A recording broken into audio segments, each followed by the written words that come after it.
On Thursday night, Hisashi Iwakuma held the Royals scoreless for 8 innings for a Seattle win. Friday night, Jason Vargas shut down the Mariners for 7 innings to help the Royals tie the series. Last night, the momentum swung back to Seattle's side as Chris Young allowed 1 run in 8 innings for a win. Jeremy Guthrie hopes to be the man on the mound today in the series finale next on Fox Sports Kansas City.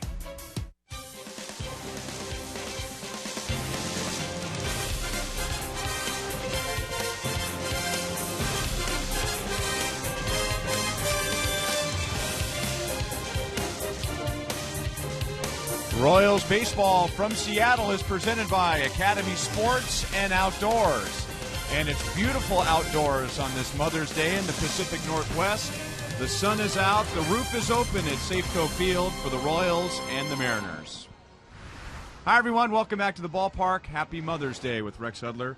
I'm Ryan Lefevre. If the Royals win today, it's their first winning road trip of the year. Over the past week, the Royals have pitched better than anybody in the major leagues, but on offense, Hud, it's been a bit of a roller coaster.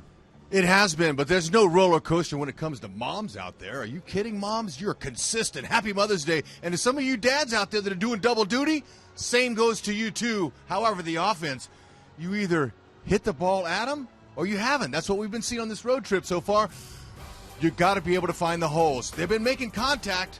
Last night, they couldn't get any hits. They hit a lot of atom balls, but it has not been easy for them. Roller coaster up and down. There have been some big hit games. Royals have had 16 hits twice on this road trip, season high. Twice they've had 4 hits, season low, including last night. Talk about atom balls.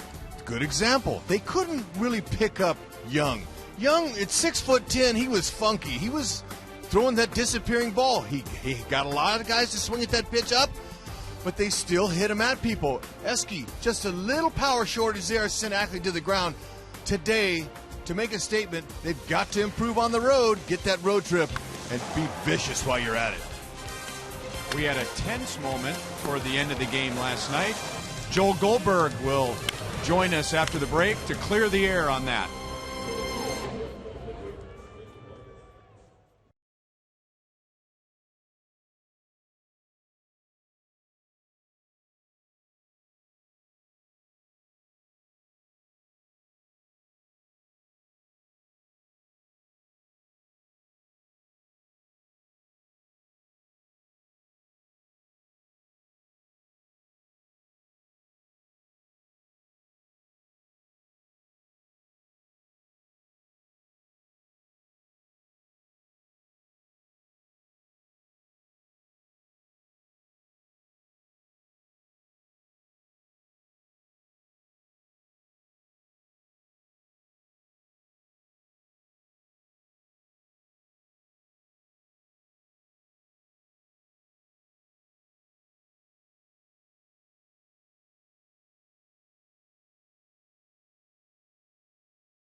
幸、いつも子供の面倒を見てくれて本当にありがとうございます。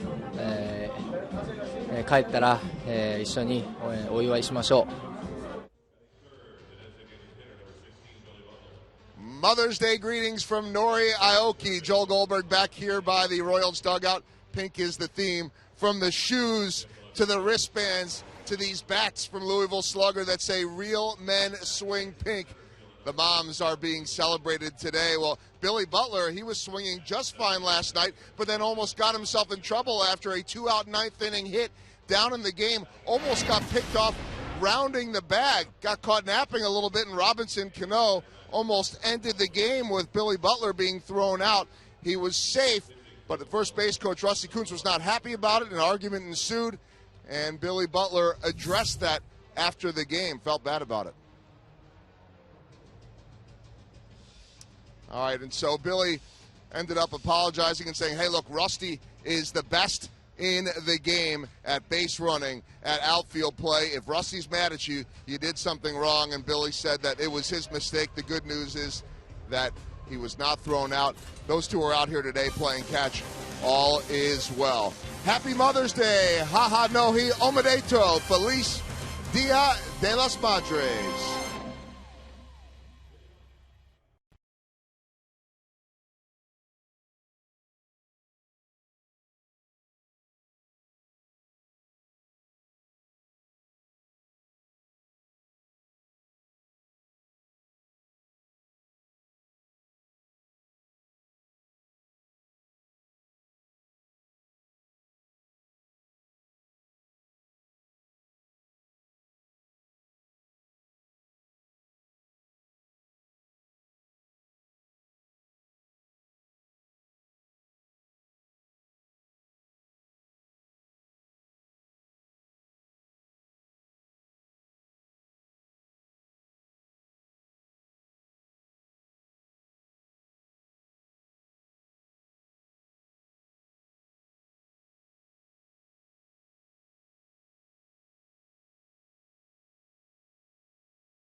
It's Chevy Truck Month. Visit your Kansas City Chevy dealers.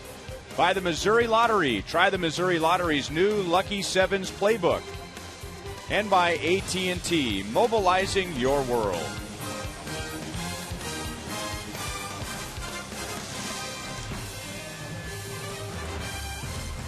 Well, this has been the best weather day so far in Seattle. With bright sunshine, the roof is open, but still on the cool side with temperatures in the high 60s and a couple of changes in the Royals batting order today. It's Sunday, day game after a night game, and the Royals are facing a lefty. Great day to get a win, and for Brett Hayes to get a batting average. I'm counting on him, and I'm sure Ned Yost is to try to get that done. Valencia, he is in the bus driver's spot in that 4-hole. Let's see if he can do something. Roenis Elias will be facing the Royals for the first time. And Elias is a guy with a nice fastball. He's firm at 91 to 95. He's got a big curveball he'll use, change speeds on it a couple times, and he's got a good changeup. But, you know, going to have to wait him out. Defensively, Seager's back in there. Jones in center field, pretty good athlete. He's been getting the nod. McClellan likes to see some action out of that guy on the bases. Smoke, though, guy, be careful with him. He's dangerous. There's our crew chief, Jeff Nelson. He is at third. He went from first base to behind the plate when Scott Berry was hit on the right hand in the middle of the game last night. 0-2 on Nori Aoki. Gonna go with that big curveball to finish you off.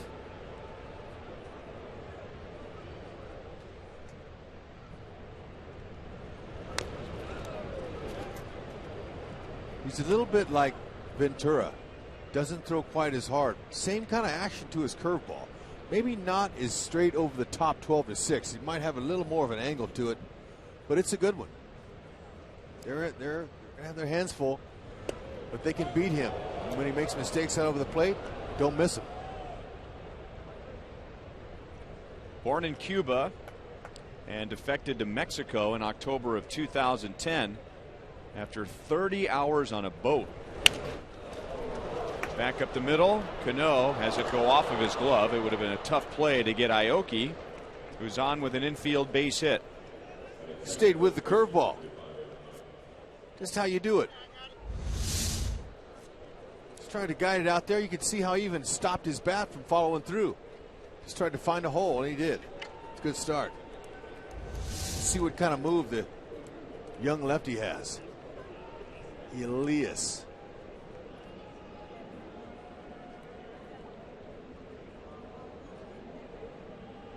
It's a bright day, and Eric Hosmer goes with the sunglasses and grounds it right to Miller, who steps on the bag and turns a double play.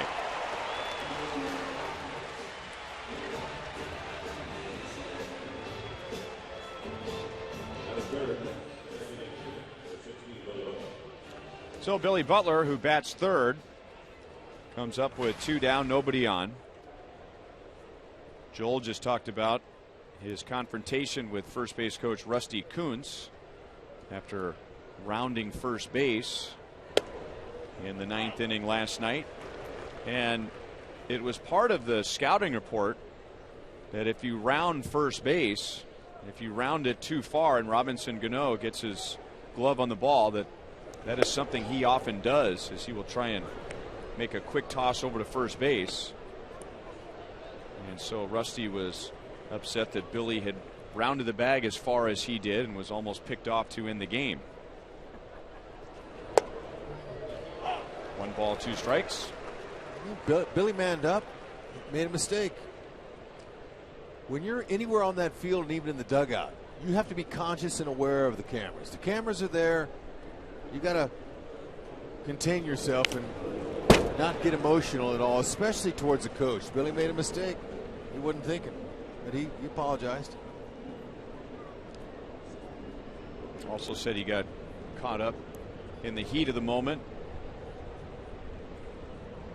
and wished if he had something to say to Rusty that it was taken care of in the clubhouse after the game. But as Joel pointed out, they diffused that rather quickly as Elias diffuses the Royals in the first inning after the leadoff single. A double play and his first strikeout, and he faces only 3.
Wearing pink wristbands, ribbons on the jersey, and some wearing pink shoes for breast cancer research awareness. And for Jeremy Guthrie, he had to make his own pink shoes. Just love the creativity that Guthrie shows, not only when he performs on the mound with his pitches, but, you know, just being a part of it. He wanted so much to have pink shoes, and his feelings were a little bit hurt that Nike didn't make him any. They made just a select few for certain guys. And so he says, I'll take care of that. Got on his bike, rode to the hardware store, got him some paint, taped them up to where, you know, how before you paint, you tape them. And they're beautiful. Nice job. He even spray painted the bottoms of them. And I think the most touching part of that story is that he gave you the brown sack that he bought the paint in. And that sack has not left your side since. It's right I've here. never seen somebody admire and love a piece of brown paper in my life the way you have that bag from the hardware store. If we don't win the game today, there's a pretty good chance I could make a deposit in it if we don't win.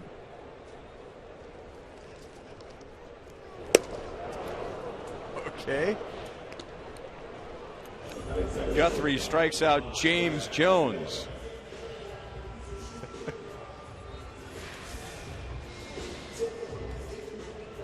Well, the Royals need a win today to have a winning trip, split this series with Seattle, and doing all that without having to face Felix Hernandez, who's having some fun in the Mariners dugout with a pink bat.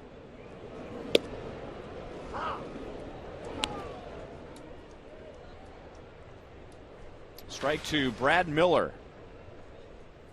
0 for 9 in this series. And 0 for his last 18 as the ball is off of Giovatella's glove. That should be an error. And it is.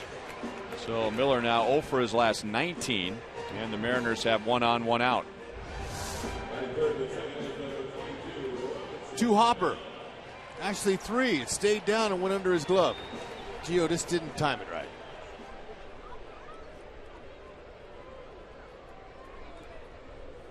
Sometimes it's a little easier if you try to get in front of it, if you have time to. Knock it out of the park.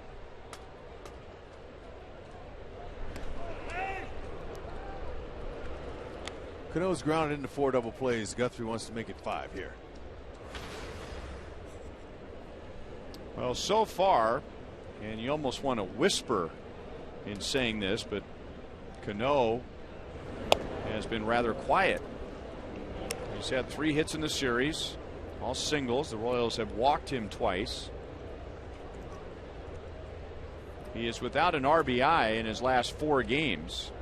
And before that, he was really starting to pick up the RBI production. He had 10 in 11 games. And he has a long history with Jeremy Guthrie going back to their days in the American League East. Center field and playable for Kane, who backs onto the warning track. Cano is out and now 2 down. Let's go around the horn with your Midwest Sport dealers and show you Brett Hayes. Anybody gets on, he's got something for him, but he's hoping to drop a couple big hits in there, hopefully with some men on. Good to see him get some action. And Salvi resting, getting ready for a nice homestand, and he'll use that day off for tomorrow to give him 2 days rest. Managers usually do that before or after an off day. Strike on Corey Hart. 2 for 9 against the Royals. Drove in the only run on Thursday night. Seattle won that game 1-0. Royals came back and won Friday 6-1, and then Seattle took game 3 last night 3-1. So the Royals have outscored Seattle in this series 7-5, but Seattle's won 2 of the first 3.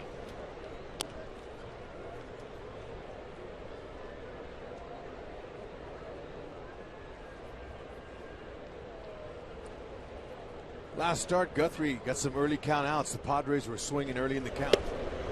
That helped him stay in the game long. And the Royals really needed a long outing from Guthrie on Tuesday. The bullpen had been used quite a bit over the weekend against Detroit. Then there was the 12-inning game on Monday, and Guthrie responded with 8 innings. Got him. So it was the third time he tried to pick off Miller, and he had him leaning just enough. So Guthrie ends up facing just 3 in the bottom of the first inning.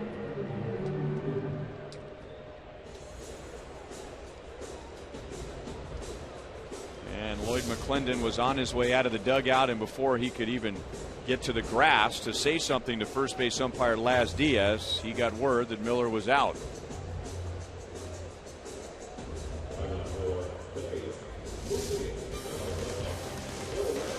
No score in Seattle at the end of 1.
Photo using hashtag KCFanPhoto for a chance to have it shown during today's game broadcast.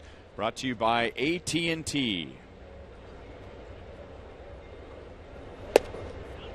Danny Valencia plays at third and bats cleanup today, with Mike Moustakas out and Salvador Perez out.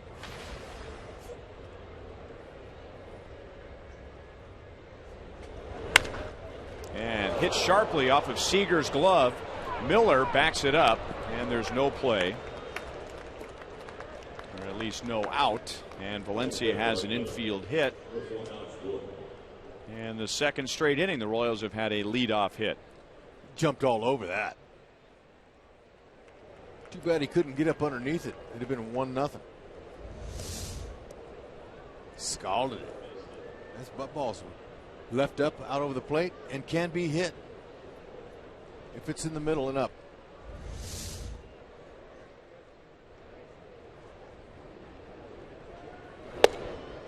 Oh, 0-1 on Alex. 4 out of 11 in the series with a run scored, and adding 10 points to his average in Seattle.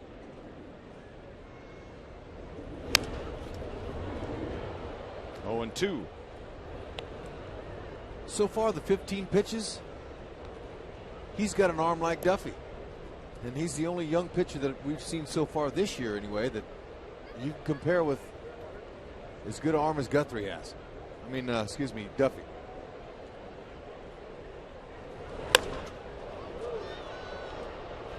Into the crowd off to the right field side, still 0-2.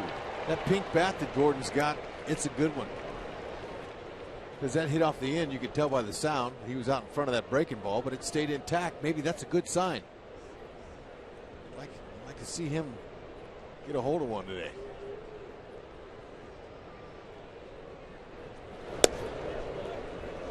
One ball, 2 strikes.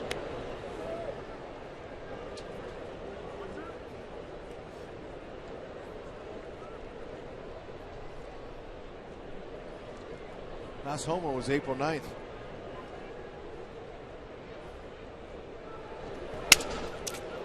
Well, that time it cracked the bat, and it drops in front of Ackley in left field, who got a late break.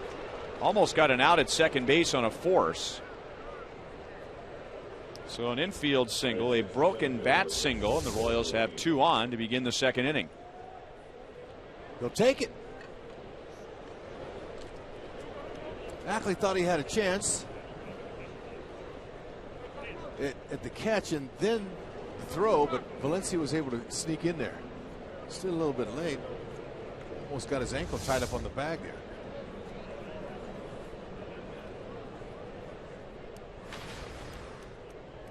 Lorenzo Cain, 2 out of 10 with an RBI against Seattle. And after the first pitch, and it's off of Seager's glove again. This should go as an error. And the Royals need to turn this into a big inning. An infield hit, a broken bat hit, and an error to load the bases with nobody out. Another Royals swinging early in the count. Seager, he tried to do too much with it before he got it. He was looking up, didn't see it in his glove.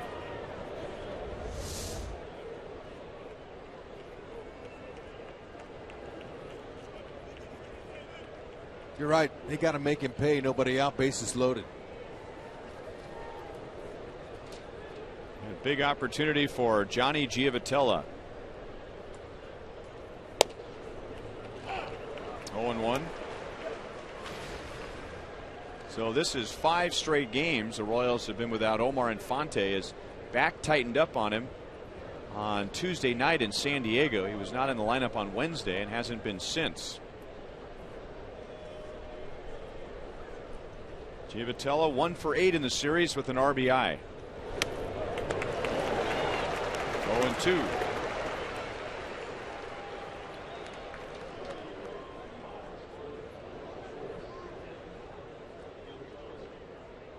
Just gave us some clarification on that ground ball from Lorenzo Cain. Technically a fielder's choice error 5 if you pay attention to the finer details.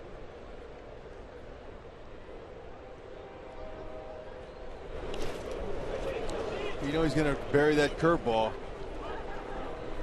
It makes it even tougher to come through with runners in scoring position, and they have not been doing that in this series. Just 1 for 15. As a team, 234 Royals overall. And with them loaded up, they're just 3 for 19. So, but 3 of those have been, or excuse me, 2 out of the 3 have been doubles. Maybe they could, Gio could find a way to get a run home. Looking for a fastball. And he went around. It wasn't a strike. He swung at 2 pitches in that at bat that were out of the strike zone. And Elias has his 2nd strikeout. This guy's pretty tough. Gio did not look comfortable.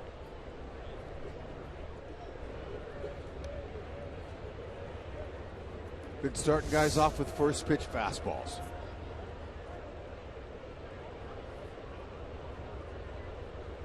Wants to get ahead. That's his best pitch.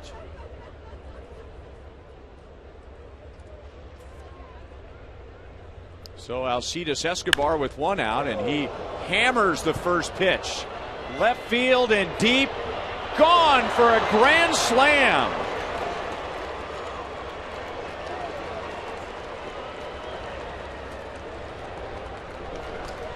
First time in his major league career he's hit a grand slam, and the Royals do turn the breaks in this inning into a big inning. Jump on is back. That was beautiful. First pitch. 4-0 Guthrie on Mother's Day. What a stroke. Beautiful swing, nice and easy.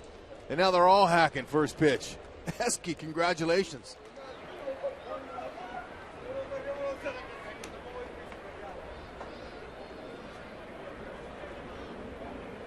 That's how you make the air hurt.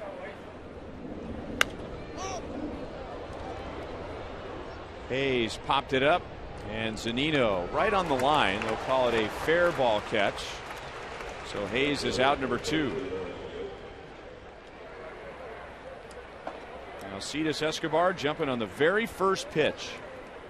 Driving in Valencia, Gordon, Kane, and himself. Right down the middle. Got underneath it, got some backspin, height. Perfect timing. And now with that swing, he is 3rd in RBIs. At least 3rd in RBIs in the lineup today. 4th overall, Omar Infante 19, Eric Hosmer 18, Alex Gordon 16, and then 15 driven in for Escobar.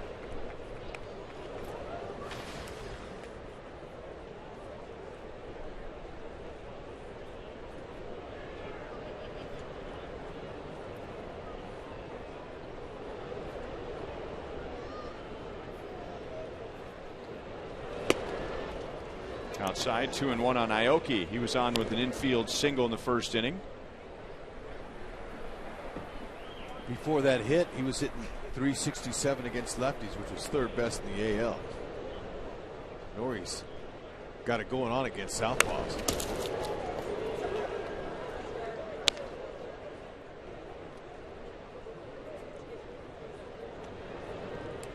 That was the first home run for the Royals here since 2011. Wow. That's a long time. Now they only play one series here every year. And it counted. I mean, it was beautiful. In fact, there was 3 guys on base. How'd it go, Esky? Jeff Francoeur hit the last home run here for the Royals back in September of 2011. Curveball. Aoki can't believe it. He was jumping back. But home plate umpire Marcus Patillo said it hit the inside. So Leah strikes out 2 in the inning. But Escobar strikes with his first career grand slam. Violet to Bombardier. First slam of the year. Esky.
There was nothing cheap about Escobar's grand slam. So Guthrie has a 4-run lead. The inning began with Danny Valencia reaching with an infield single. Alex Gordon reached with a broken bat single. Kane reached on an error, which could have been a ground ball double play. And then Escobar slammed it to left field. And now Kane runs it down and then bangs into the padding.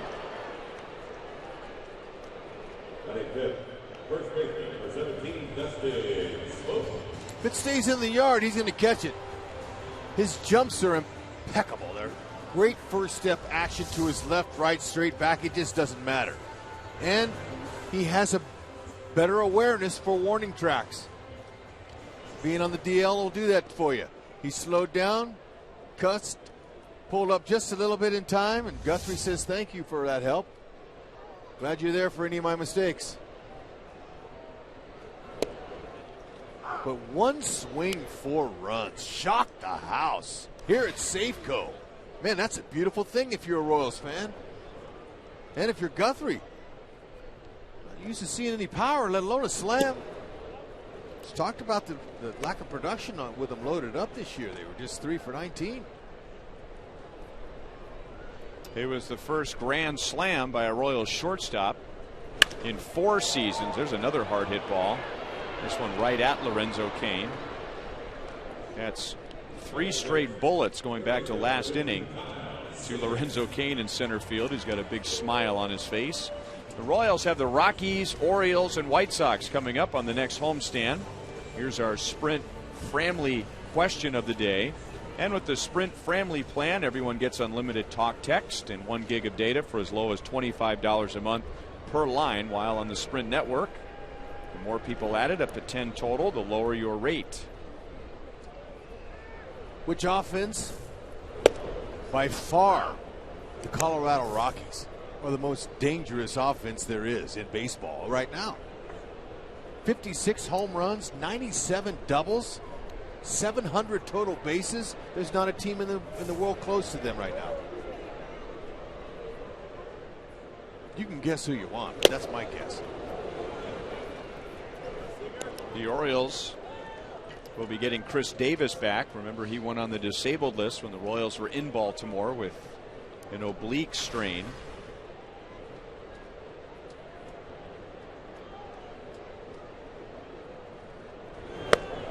Kyle Seager strikes out on 3 pitches. So Guthrie, right after the grand slam, comes out, throws 8 pitches, and gets the Mariners in order in the bottom of the second.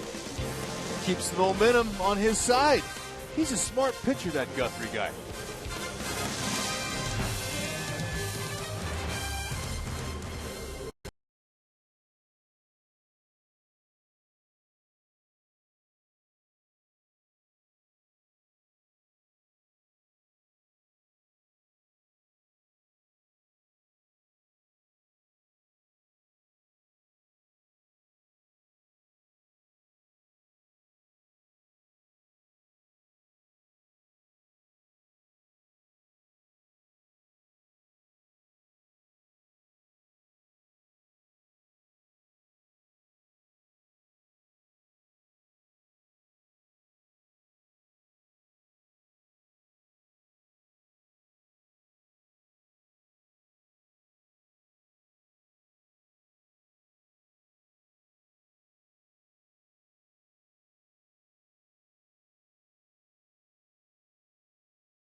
Happy Mother's Day, Mimi, from Kendra and Sophia and Dakota and Bradley. We're here in Seattle, but we still miss Kansas City, and we love you guys. Happy Mother's Day. Happy Mother's Day. Happy Mother's Day. Oh, that'll make a grandmother feel good back in Kansas City. And a beautiful Mother's Day in the Pacific Northwest. 1-1 on Eric Hosmer. It's gotten a little nicer each day, and we've been here for a while. The series started on Thursday. The roof is wide open today with bright sunlight at Safeco Field, which should help the ball carry more than it has in the first 3 games. This stadium way ahead of its time when it opened up in the second half of 1999. As Hosmer hits it hard and slicing away from Jones, and it's down for an extra base hit and over the wall. So Hosmer picks up his 14th double of the year.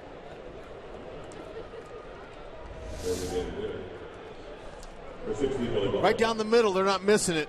Just like we said before the game, this kid's going to make some mistakes, but you just can't miss it, and they're not.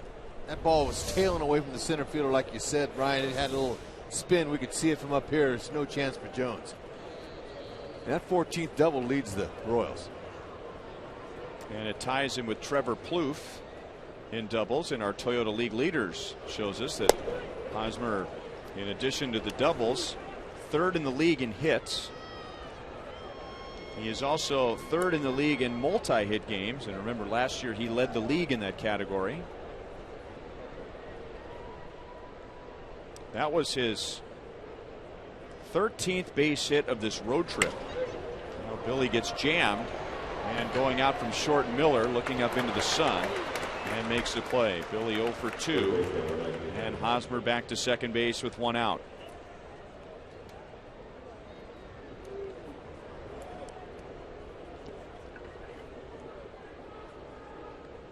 So Danny Valencia, who is batting cleanup for the 11th time in his career.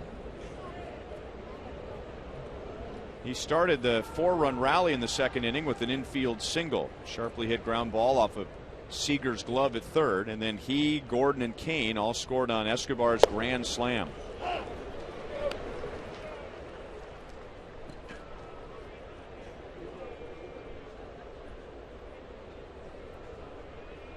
Valencia back in 2010 got his first big league hit against the Seattle Mariners. And it wasn't against just any pitcher. He got his first big league hit against Felix Hernandez.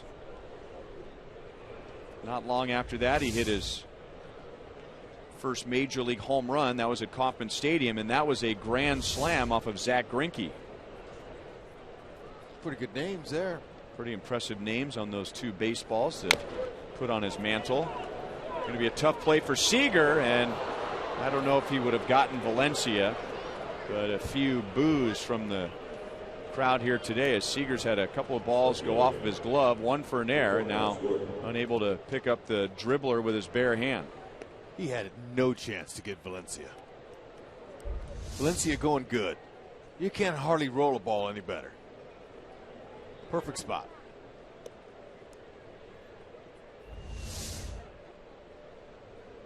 First and third, see if Gordon can get the job done. Looking to elevate one.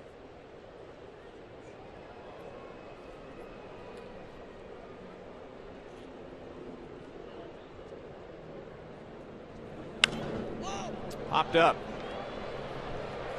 And Seager fighting the sun and brings it down. Not in that spot, though. He wanted to get it a lot deeper.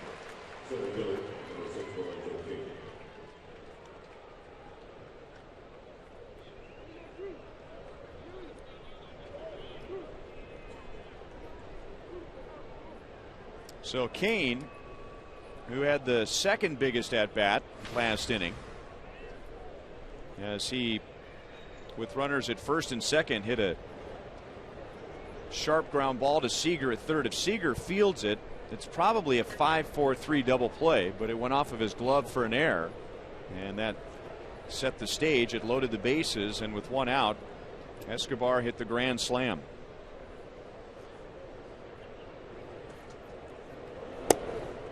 Below the knees for ball 1.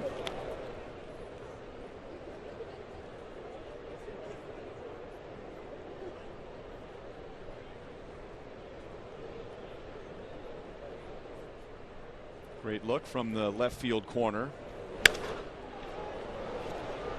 into right field, and Romero is there. So first and third, one out.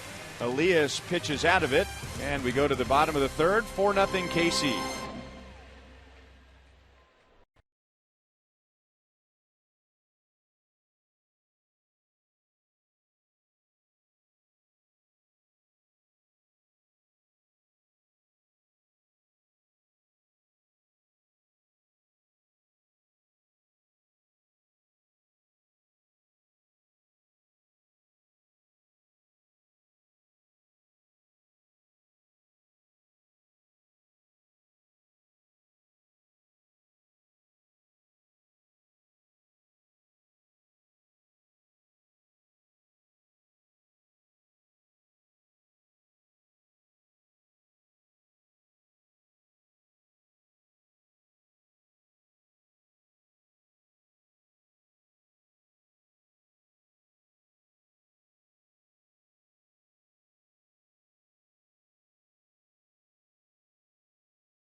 Four nothing, courtesy of an Escobar Grand Slam. Parents, sign your kids up for Slugger's Blue Crew. Members receive a limited edition Royals baseball t-shirt, cap, car magnet, 2 ticket vouchers, free stadium tour, and much more. Membership is just $25. Be a part of the fun all season long. Join now at royals.com/Blue Crew.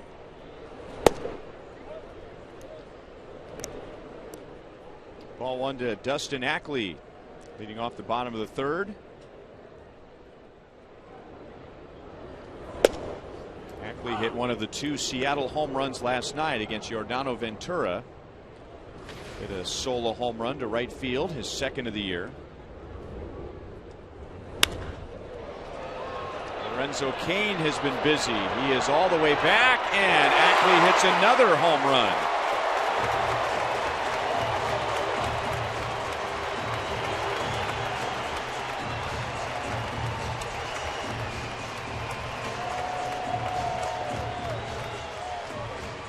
They've been striking the ball well against Guthrie. A couple of lineouts in that last inning. Straight away to center field. This one here, Ackley, was a breaking ball, and he stayed down. He actually altered his lower half of his body to be able to reach down and get up underneath that ball. That was a nice swing. And Romero, that hit his jersey, so he's on after one pitch. Guthrie has given up 21 runs this year, and now 14 by way of a home run. Guthrie's a fly ball pitcher, and that's always been the problem that he's had in some of the games that he's not able to hold a lead. Now you'd hope that he could do it here. Solos don't hurt you as much as the multi home runs, but with guys on. But he's going to hopefully keep the ball down so he can use his infielders and keep it in the ballpark the rest of the way if he can.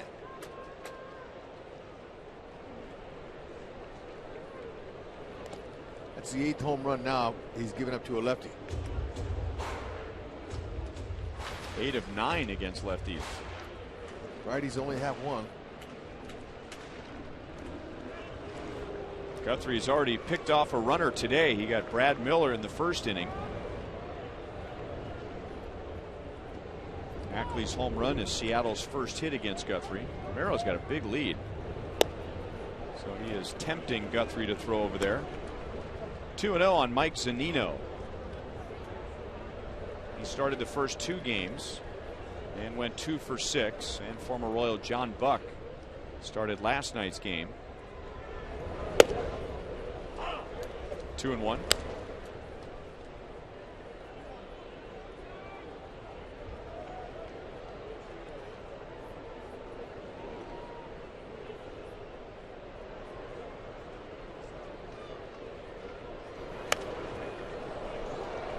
Two balls, two strikes on Mike Zunino.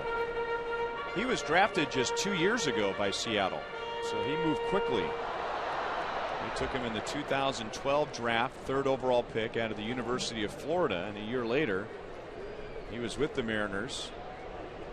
He had a 2-home run game at Kauffman Stadium last September. Wow, where was that pitch?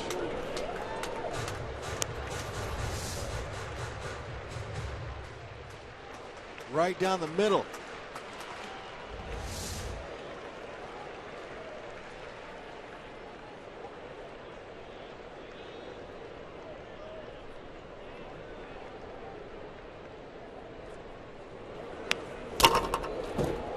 Still 3-2.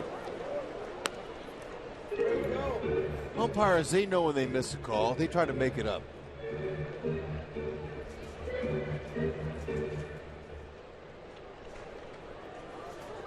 Marcus Patillo, a minor league fill-in umpire behind the plate. Runner going, and Zunino just punches it through the right side, and Romero can really run. He'll get to third base easily. So now the Mariners putting on the pressure, and Zunino, given an extra strike in that at-bat, comes up with a base hit.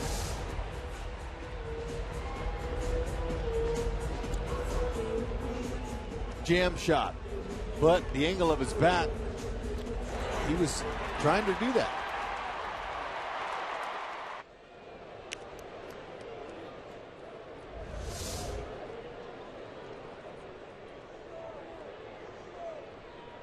So first and third, nobody out. James Jones fouls it away. Guthrie struck him out in the first inning.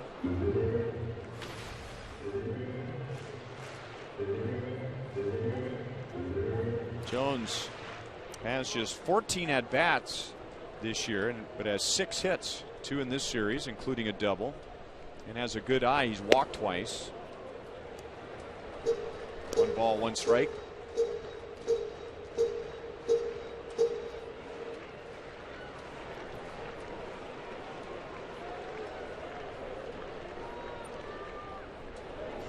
And bunting. Guthrie fields, and the play is to first. So it was a safety squeeze, and Romero, the runner at third, it was, I think, a good decision on his part not to come to the plate as quickly as Guthrie got on that ball. Yeah, but you know, Hayes with great communication there. He got Guthrie's attention. Guthrie thought he was coming home too, but Hayes pointed to first right away. Guthrie didn't panic. This early in the game, take the out.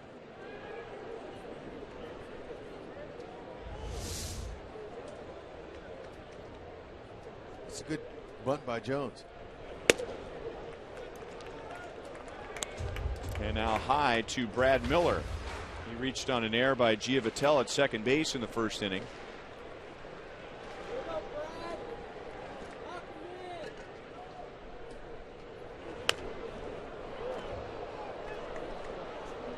One and one.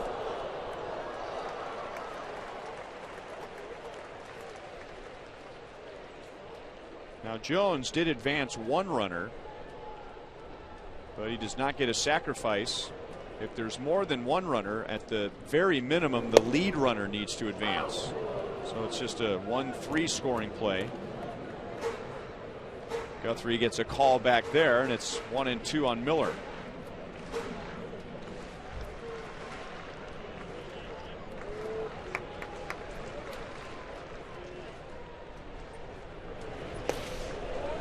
Two and two.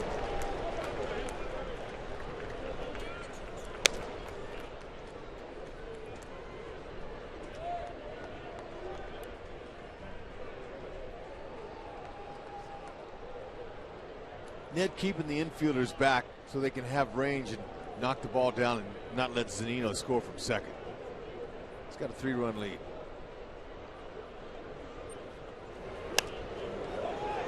Still 2-2.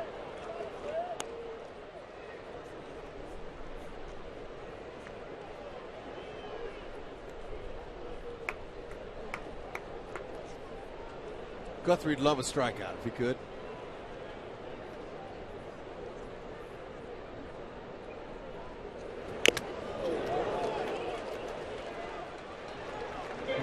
Pitches in the inning for Guthrie. Lloyd McClendon continues to show faith in Miller, who is now down to 162 with his batting average and hitless in his last 19 at bats. Not just keeping him in the lineup, but moving him up. He was at the bottom of the order for the first 2 games and then has batted second in the last 2. Slow curve, 68 miles an hour, and now 3-2 with Robinson Cano on deck. I would think Miller should get something pretty good to hit. You would expect it.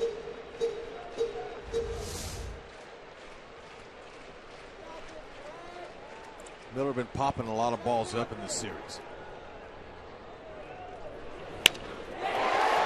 Hammered into right field and over Aoki's head. So he got a pitch to hit, and he hit it. That puts an end to an 0 for 19, and all of a sudden it's a 1-run game.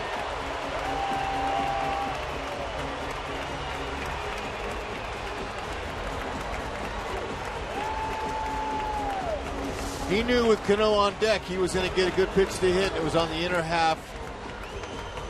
It was actually off the plate inside. You've got to credit Miller for that. He pulled his hands in, made some solid contact. Guthrie had opportunity to strike him out earlier, but couldn't get it done. Now they're right back in the game.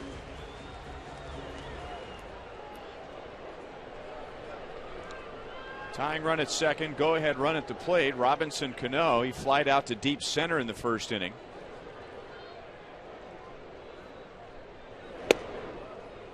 And he was taken all the way. Long history here. Guthrie all those years with the Orioles. Cano with the Yankees. 44 at bats. Cano has 3 home runs. And ahead in the count now 2-0.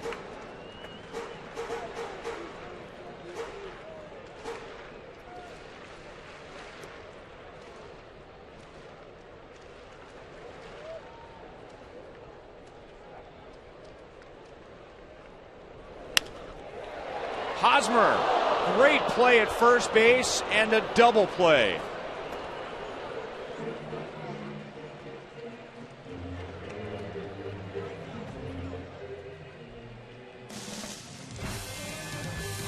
Can't hit it where the gold is.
Mariners chipping away. They got 3 in that last inning until they hit it to Hosmer. Cano Don't you know?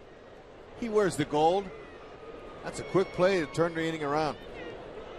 Hopefully get some momentum going on the Royal side offensively. See if they can get to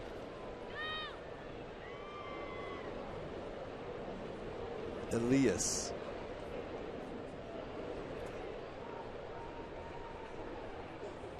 Ronenis Elias. It's not an easy name to say. Either one of them.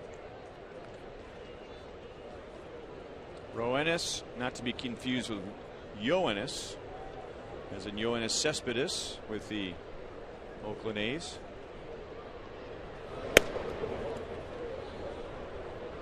Three 0 on Giavotella, and Elias in trouble in the second inning. Bases loaded, nobody out. He struck out Giavotella, trying to get out of that mess, but then his very next pitch ended up in the left field bullpen on Escobar's grand slam. 3-1.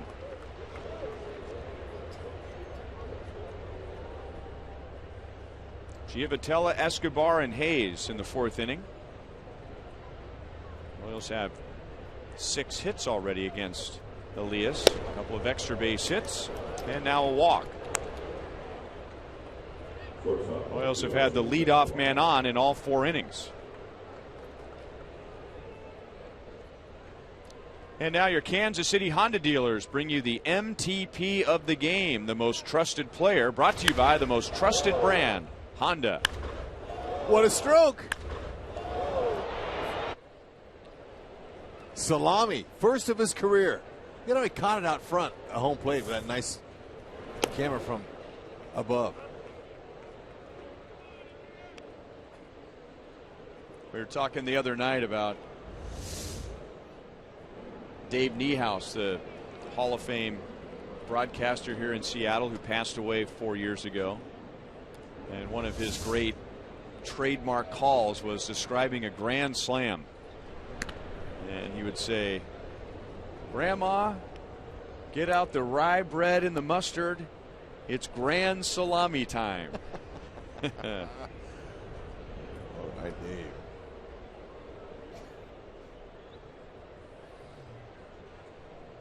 Escobar with his first major league grand slam in his first major league 4 RBI game. And he's only had 1 at bat. He'll be able to save that pink bat as a souvenir.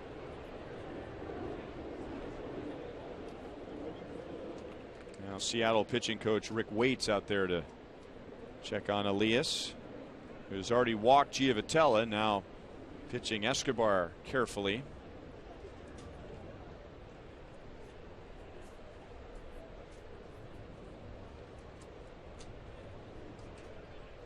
So while they chat, we'll remind you that coming up a week from today, it's our salute to the Negro Leagues at Kauffman Stadium. And don't forget to dress to the nines as we pick up on an old Negro Leagues tradition. And to help you out, the first 10,000 fans are going to get a Monarchs fedora. Ticket prices as low as $15, with a portion of that ticket price supporting the Negro Leagues Baseball Museum. So we hope to see you a week from Sunday in your Sunday best. If you have your own fedora, we encourage you to bring it out. If you don't, we'll give you one at the ballpark. They're nice too.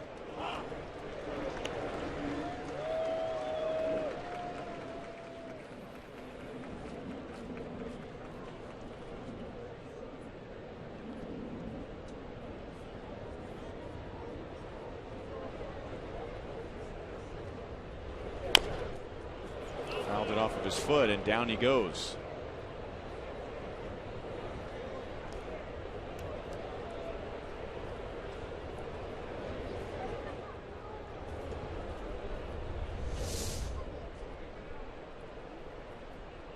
Ooh, yeah. Or his shin. That's a shin. Man, that's a shin burger. Solid. That'll take some time.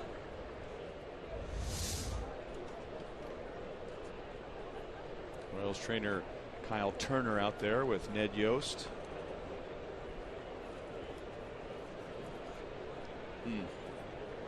Very similar to the foul ball that Salvador Perez hit off of his shin, a little bit higher up on his leg. That one got both the shin and his calf muscle, and it's been bothering him ever since. Scott Berry, second base umpire, he took a ball off of his right hand as he was umpiring the plate last night. The ball's hard, it hurts. Guess you're going to shake it off.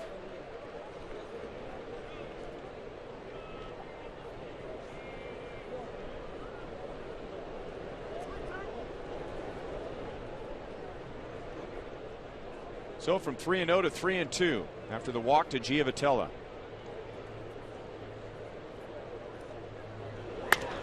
And with the sore shin and all, a bullet into left field.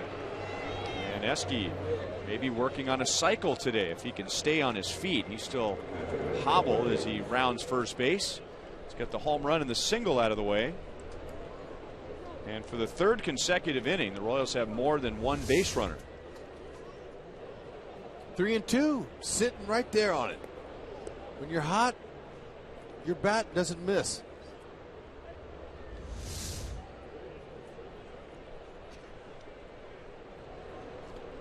So a great spot for Brett Hayes to come up with his first hit. Add or move the runners. Either one would be good for him. Sacrifice situation, really. For a guy who's not playing all the time, it'd be doing him a favor. He missed the bunt. Throw down to second, and the ball ends up in center field.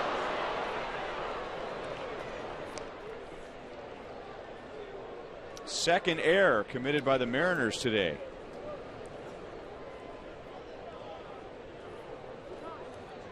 Zunino is second.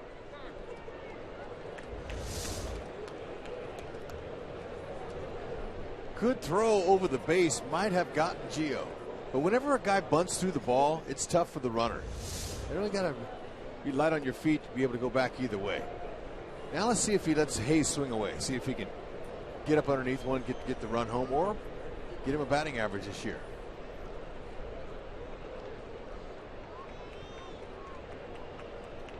The number of sacrifice bunts isn't always an indication of how good a bunter the hitter is, but for context's sake, Brett Hayes has 360 major league at-bats and 3 sacrifice bunts. He has not been asked to do it very often. They might have taken it off, and if they did, he didn't show it. I mean, he threw over to first base. He didn't act like he was going to bunt. Rounded just foul, almost hit Giavotella.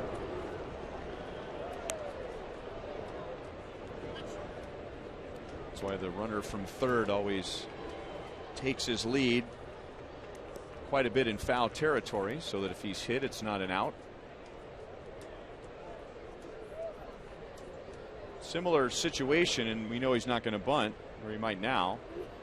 Not with 2 strikes, but Jones with runners at first and third last half inning put down a bunt, advanced the runner from first, but was not given a sacrifice.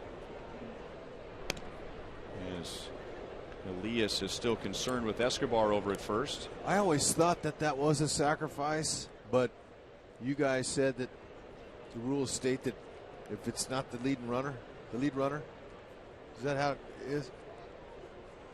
What's the, do we know the termination of that? Hayes strikes out. Great curve. Man, that's nasty.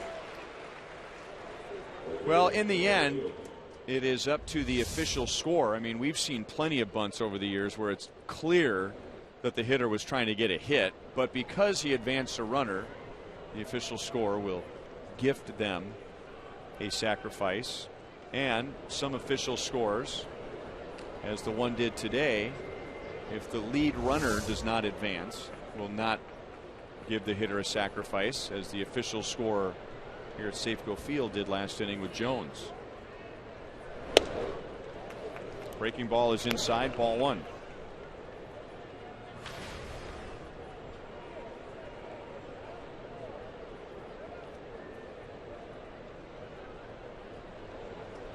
Aoki has an infield single and he has struck out. Elias has struck out 4 today. And now a bunt. He had the right idea. If he keeps that thing fair, Giavotella scores easily. 1 ball, 1 strike. It's not an easy pitcher to bunt on. He throws so hard, but look how Aoki, he reached out and tried to catch it with his bat. When you have a glove and you try to catch the ball, you have a little bit of a give to it when the ball comes in as you receive it. Same way with a good bunter. He's going to try to catch that ball with his bat, and he almost got a ribby. We've seen him get an RBI earlier this year by doing that. 1-2.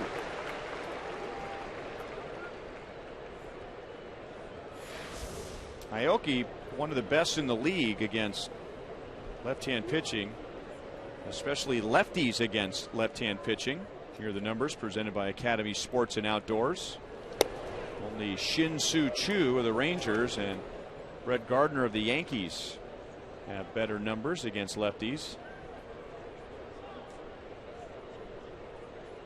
.367 coming in, and he's 1 for 2 today against Elias.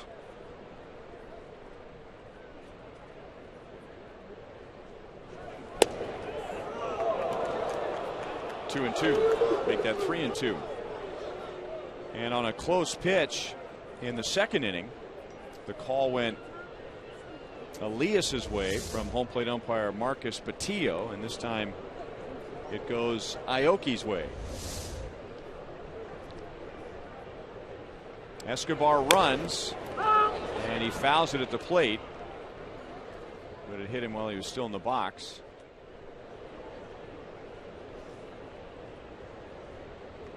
Aoki does a nice job of staying in there on that big curve. Elias has a really tight breaking ball.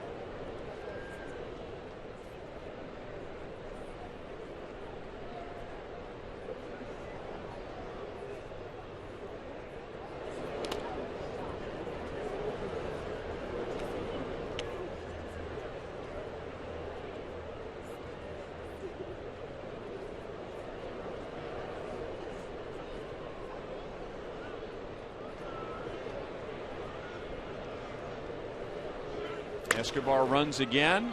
Smoke, and it's off of his glove. He was thinking about coming to the plate, and he will not get an out anywhere. Royals lead 5-3 as Giavotella comes down from third. That is an error on Smoke, and it's already the 3rd error for the Mariners today, 2 in this inning. When you try to rush, sometimes you miss. And that's what he's trying to do. He knew Gio was coming here and he didn't gauge the hop. Wasn't able to judge that hop properly, and it hit up in his heel, and Guthrie will take the run.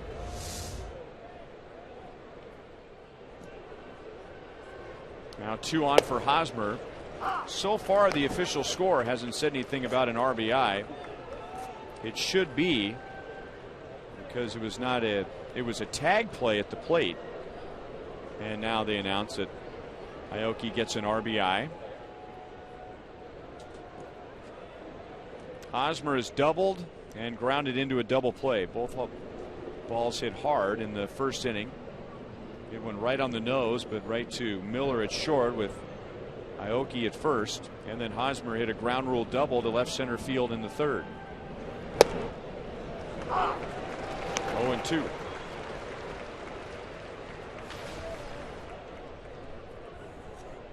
Road trip. He's a road warrior. Look at the numbers. Tremendous. Runners in scoring position. Got to have a guy like that. Those are player of the week numbers in baseball. That one came up and bit Zunino. 1-2. It's a heck of a week. Got to get him in there.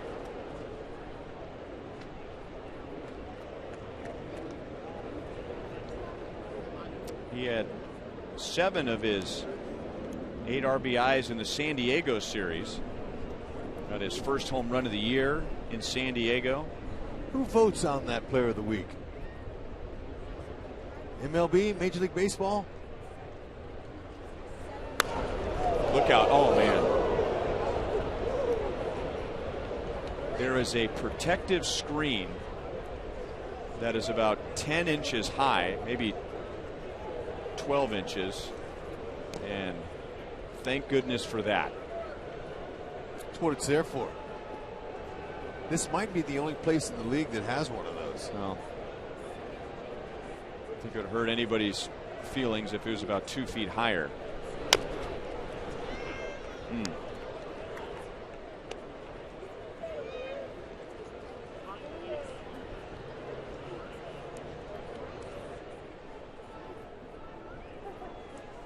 Royals players in the third base dugout, as soon as that foul ball was hit, they all went running up the stairs to turn around and look into the seats, assuming the worst. That line drive getting there so quickly, but thankfully it hit that netting on top of the dugout.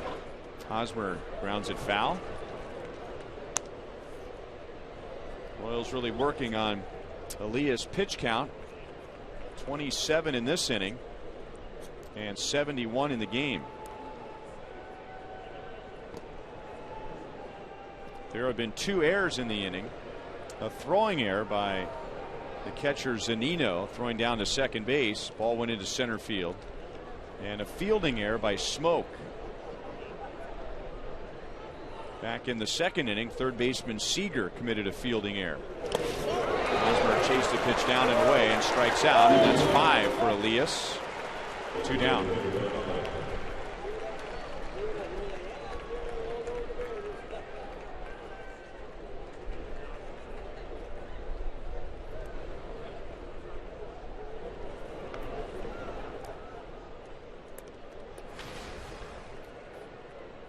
So 2 on 2 out for Billy. He's had 2 tough at bats so far. He has popped out to short and he has struck out.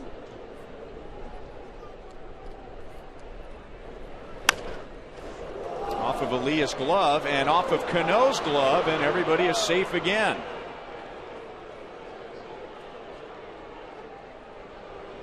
Billy, it's a base hit for Butler. Yeah, he'll let that one out. Elias ticked it off of his glove. He knocked it even further over to the shortstop side. Cano saved a run anyway by just knocking it down.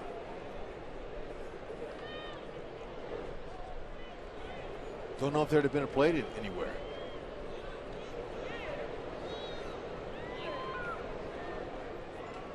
Valencia has a chance to have a day. 2 for 2. Scored a run in his first time up. That was the 30th pitch of the inning for Elias. Royals have 8 hits and 4 infield hits.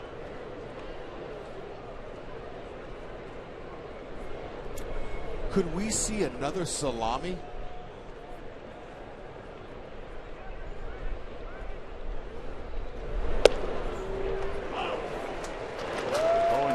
Pretty good curve. Might see it again here. Well, he has 2, and I mentioned the first one. His first grand slam was his first major league home run at Kauffman Stadium off of Zach Greinke when Valencia was playing with the Twins. He had 2 4-hit games in that series and had 7 RBIs. Saved by Zunino. Escobar has already hit a grand slam today. That was in the second inning. Royals had an early 4-0 lead, and then Seattle scored 3 in the bottom of the third. Royals have answered with a run in the fourth.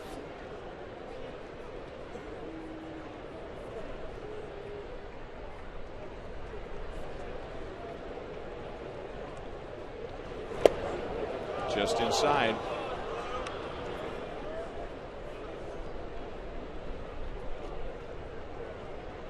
Valencia has 2 of those infield hits, both to the left side. He sharply hit ground ball off of Seager's glove, and then a little tap in between home plate and third.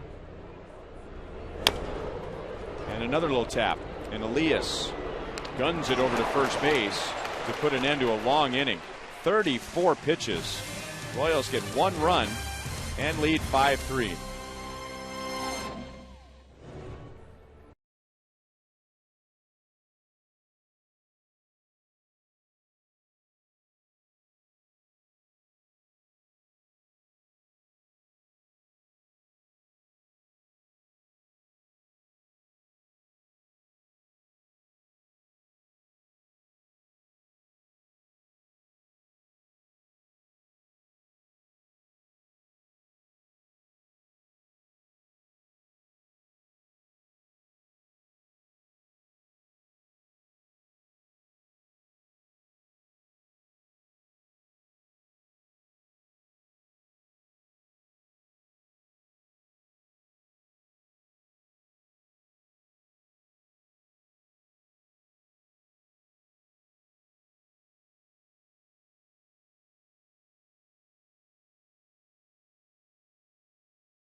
Is brought to you by Panera, coming soon to College and King in Overland Park. And by your Midwest Ford dealer. Visit us at yourmidwestforddealers.com.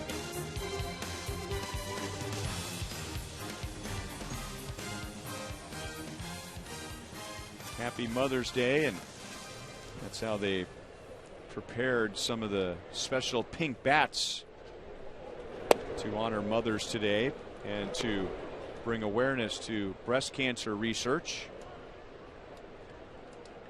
Pink batting gloves, pink wristbands, pink shoes, and Rex even got into the spirit. Now look at what he's doing to that counter. I thought the counter was going to break off the wall. That's my three sons. Remember they used to have that on the.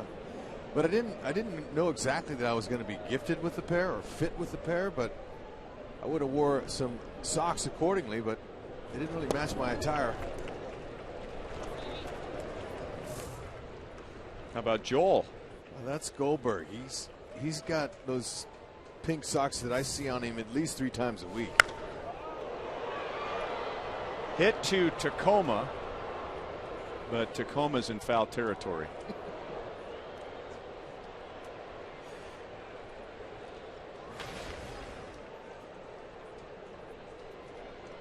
Corey Hart flied out to deep center in the second inning. Lorenzo Cain made a great play against his former Brewers teammate. This one won't be as difficult. And Aoki, one of Hart's former teammates in Milwaukee, makes the play. One down in the 4th inning.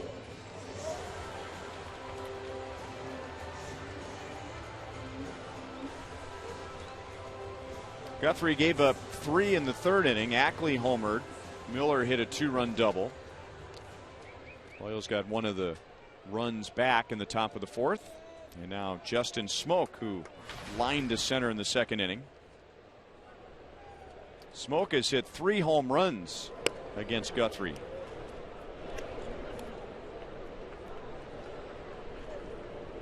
I want a smoke bomb for Mother's Day. That's a lesser known gift to give to your mom or your wife or your grandmother on Mother's Day, a smoke bomb. 2-1. Yeah, here you go, Mom. Here's a dozen roses and a smoke bomb.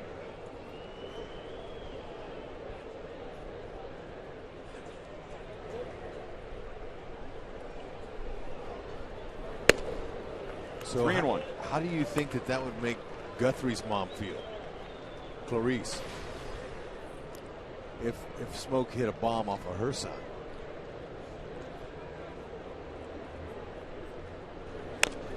Guthrie's very proud of his mother and his wife Jenny of 13 years.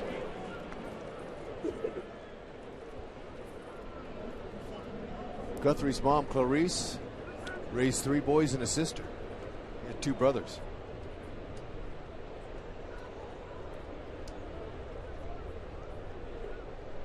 Well, he kept him in the ballpark, and that ball is hit hard. So Smoke continues to get good swings against Guthrie, and he's on with 1 out.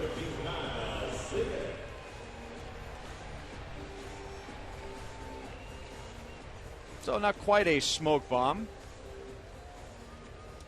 but a solid base hit to right field. And it brings up Kyle Seager. He's had a tough series. He's missed a couple of games because of the stomach flu. And he has an error today, and another ball that played him for an infield hit by Valencia earlier in the game.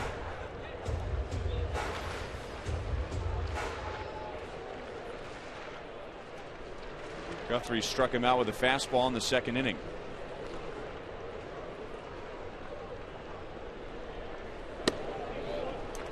Two and 0.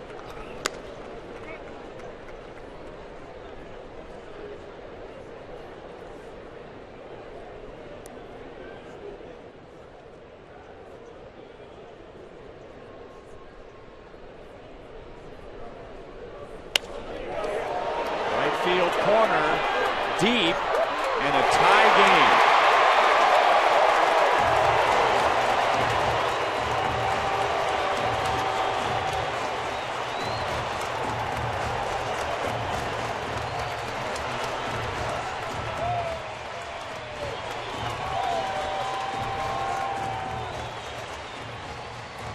.326 down the right field line, and ball was hit at .327.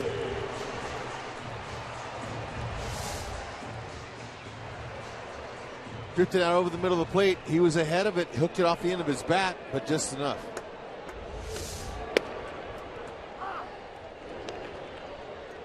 And now Ackley, he homered in the third inning to center field. And another left-hand batter takes Jeremy Guthrie deep. So he's given up 10 home runs now this year, and 9 of those against left-hand hitters. That's hit well into center field. Kane at the wall. Back-to-back home runs, Seager and Ackley. It's Ackley's second of the game. So Seattle has come back after the Royals had an early 4-0 lead. They lead 6-5.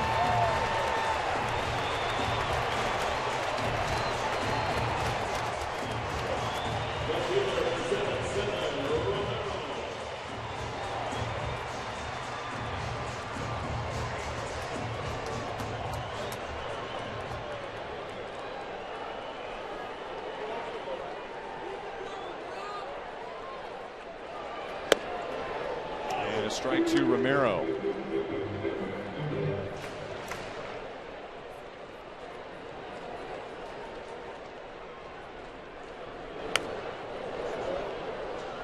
First time that Dustin Ackley has had a 2 home run game in his big league career.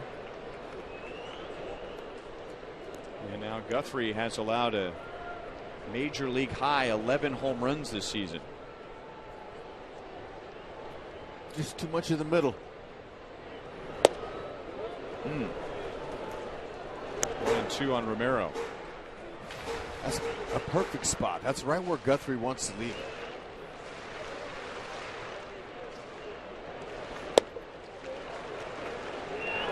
Two 2-2.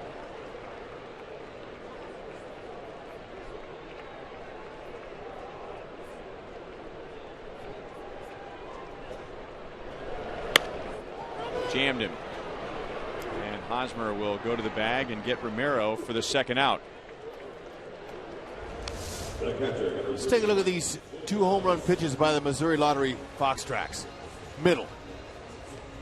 Even though he didn't barrel it, didn't have to, he got up enough. Now let's see this as a curveball, but that one was down and in, and that's a left-handed hitter's nitro zone. Ackley, now that's 3 home runs in 3 straight at-bats by him. So he's found his swing. And that's what happens when you hit 1 home run. Sometimes you find that back underside of that ball so you can get it up and get some backspin. It's a groove. As they say, sometimes home runs come in bunches. Homered in his final at bat last night, and now his first 2 today. Mike Zunino singled and scored last inning. Mariners no runs, 2 hits, or rather no runs, no hits in the first 2 innings. 6 runs, 6 hits, 3 home runs in the last 2 innings. They come up with 3 to take the lead in the 4th. 6-5 Mariners.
You guys do a lot for us, especially my mom, my wife.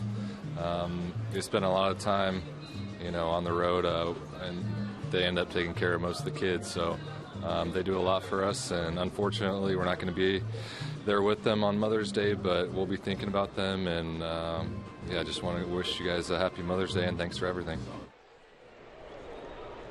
I love that message.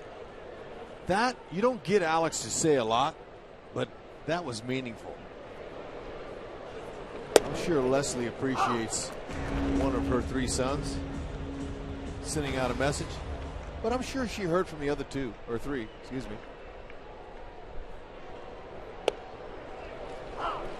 Alex down 0-2. He singled and scored on Escobar's grand slam in the 2nd inning and popped to 3rd in the 3rd. Elias working quickly. He had a long inning in more ways than one in the 4th. First of all, 34 pitches. There were 2 errors, and his tempo was very slow. So maybe he heard about that when he got back to the dugout, and here come the Royals. Leadoff man on in all 5 innings. Just a reminder as you enjoy a cold one to look forward to Miller Time later in today's game, brought to you by Miller Lite. Good piece of hit. Gordon looked up, got it, and stroked it to center field. See if they can make something work here.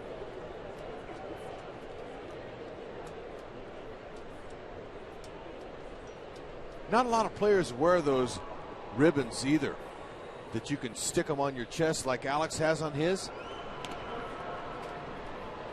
He chose to wear that little ribbon there. I like it.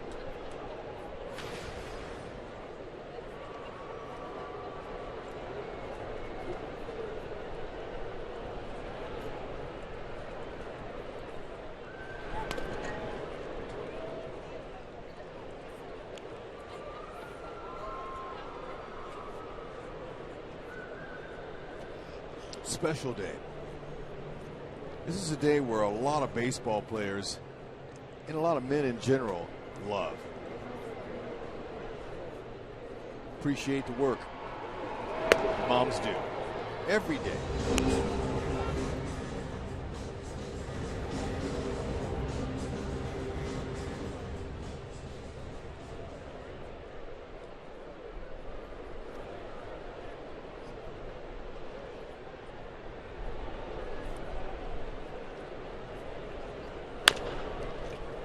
Seager one hop, second base one, and Cano to first for a double play.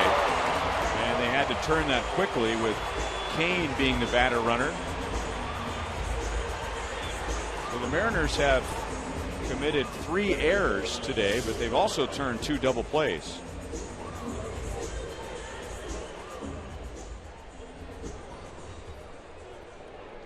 You're not expecting Kane to hit into a double play. His second of the year.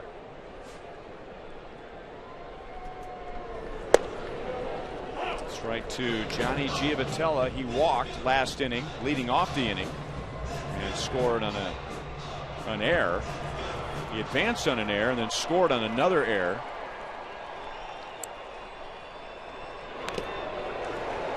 Oh, and 2.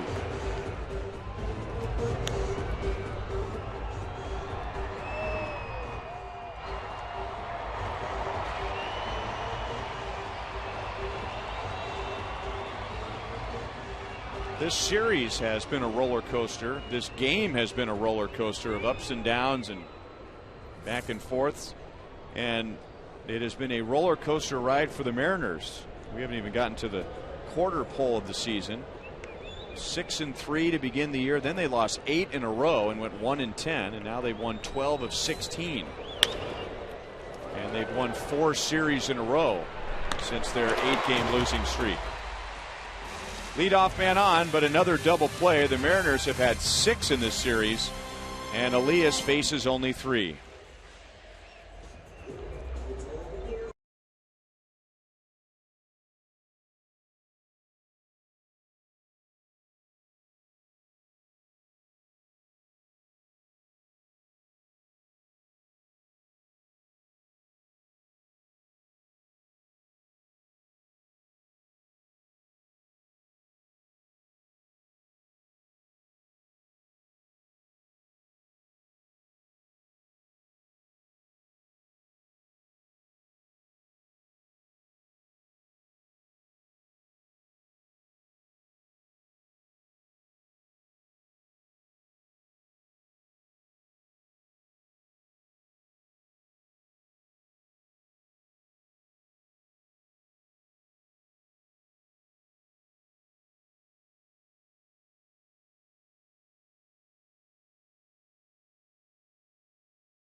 .65 lead here at Safeco. Nothing beats a Sunday afternoon at the K with your family before the Royals take the field. Come enjoy face painters, balloon artists, and a high-energy performance by School of Rock at the Outfield Experience. Plus, to cap off your day,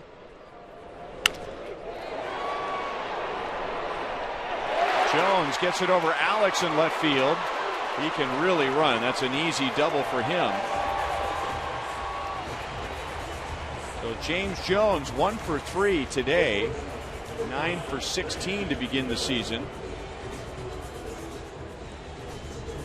Mariners for the second time today had the leadoff man on. That was a screaming Mimi. Short, quick swing, had backspin on it. Alex had no chance.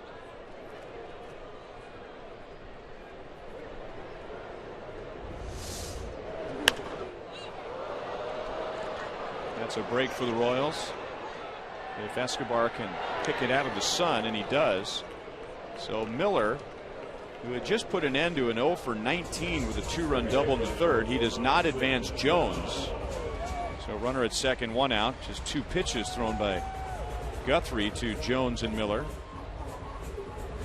And now into the middle of the order, Robinson Cano, a tough luck 0 for 2. He has lined into a double play, which was started by a fantastic leaping grab by Hosmer and then throwing down to second base to double off Miller. And Cano's also flied out to deep center field.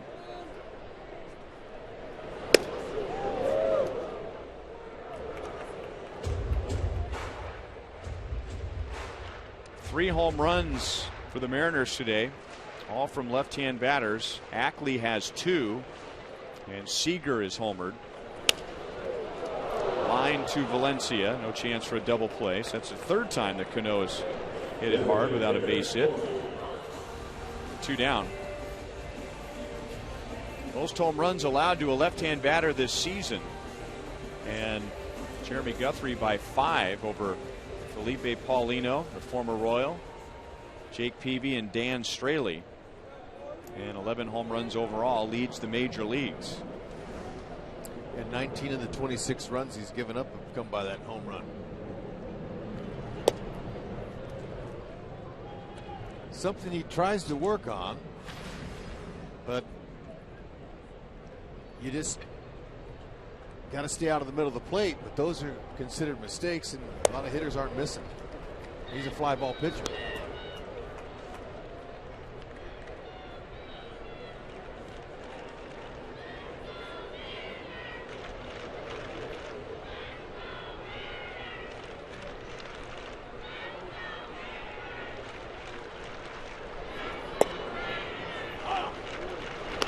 Two and 1.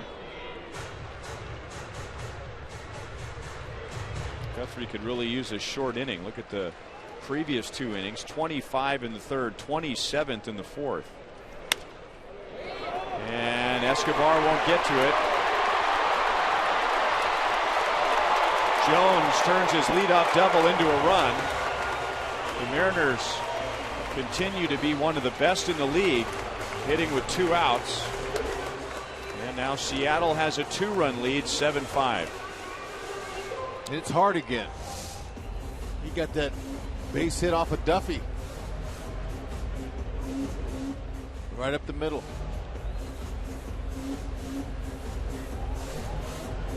That's the 60th 2-out RBI for the Mariners this year. They are in the top 5 in the American League in that category. So Jeremy Guthrie, he had gone at least 6 innings in 6 of his 7 starts this year. Will go 4 2/3.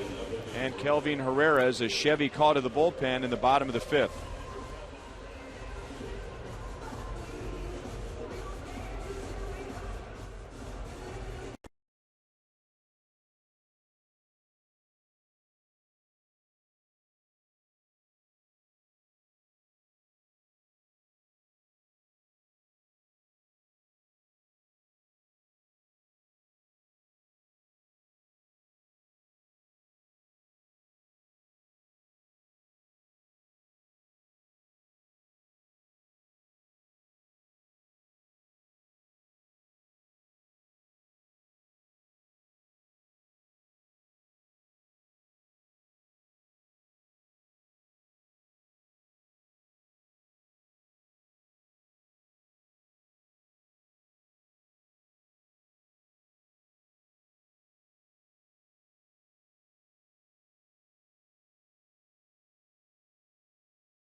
fifth, and by the way, 12 runs scored combined. That's the most at Safeco Field all year. Herrera with a 1.69 ERA. He will inherit one runner. He needs one out to get out of this inning, and will pitch to Justin Smoke.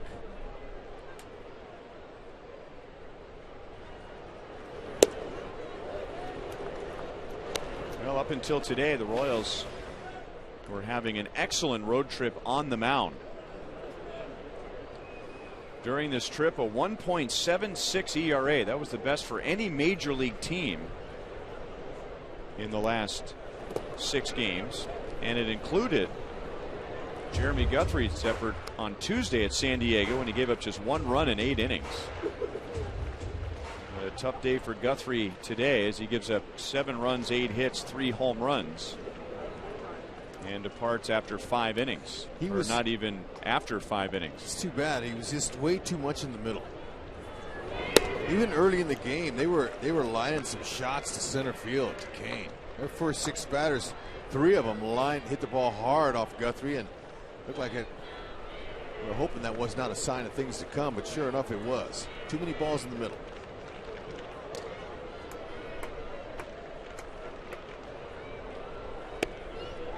And Herrera comes out and issues a 4-pitch walk. And with all that offense today, it's the first walk given up by a Royals pitcher. Guthrie did hit a batter, so there was a free base issued before Smoke's walk. And now Kyle Seager. His home run tied the game in the 4th inning. Ackley followed with his 2nd home run of the day, and the Mariners have added another run in this inning, and now Herrera's missed with 5 in a row. How about that view from the right field corner? Not only a great view of the ballpark, but also a view of downtown Seattle. I mentioned a couple of innings ago that this ballpark was ahead of its time. It was the 3rd retractable roof stadium when it opened up in the second half of 1999, but the first one that really truly converted from an indoor to an outdoor ballpark, a true open air ballpark with the roof rolled back to the right field side. Its predecessors, Sky Dome in Toronto, now Rogers Center, and Bank One Ballpark in Phoenix. Both of those places, even when the roof is open, you still kind of feel somewhat enclosed. You can see the blue sky overhead, but when this roof rolls back, you hardly even notice it. And some breathtaking views. Downtown Seattle, Puget Sound, Mount Rainier, depending on where you're sitting at Safeco Field. No, if you get a chance to come next year and you're a Royals fan, want to come up here, this is a good city to choose, especially in the middle of the summer when it's hot. Depending on the time the Royals are there, I want to put that on your to-do list.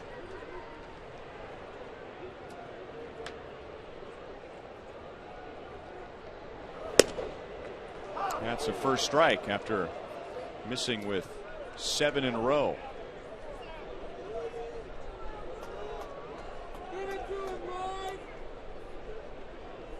Kyle Seager grew up a George Brett fan and a Wade Boggs fan. A couple of left-hand hitting third basemen, just like he is.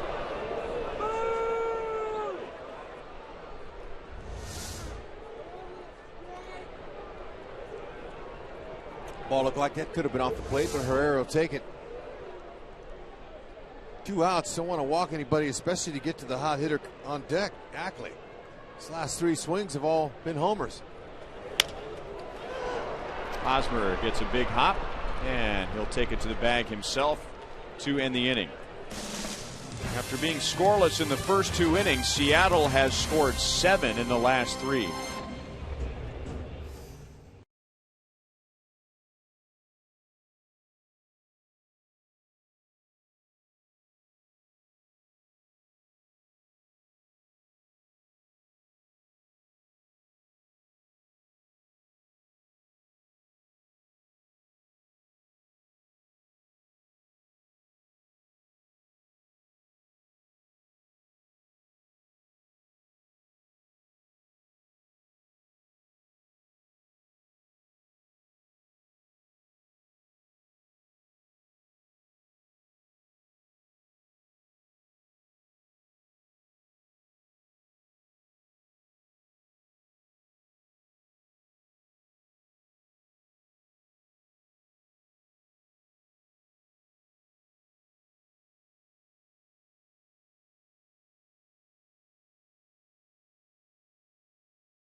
Escobar 2 for 2 today.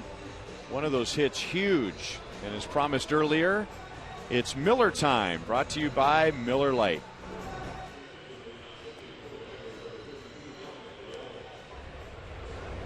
So Alcides Escobar with one out, and he hammers the first pitch. Left field and deep. Gone for a grand slam. First time in his major league career he's hit a grand slam. And at that point the Royals led 4-0. And now Seattle leads 7-5. Well, Joe Mosley. This is Dominic Leone, a Chevy call to the bullpen. He is on for the 13th time. Poor Joe Mosley. Joe Mosley heard that he was the Sonic Slam inning contestant today. He heard there was a grand slam, but unfortunately it was back in the second inning. But who knows, Joe? We'll see what happens here in the 6th. Joe from Gladstone, if the Royals hit a home run in this inning, that's worth $500. If the Royals hit a grand slam out of the park, Joe wins $25,000 from Sonic and the Kansas City Royals. Like to see it, but I don't know if I like his chances. Leone, hard fastball slider.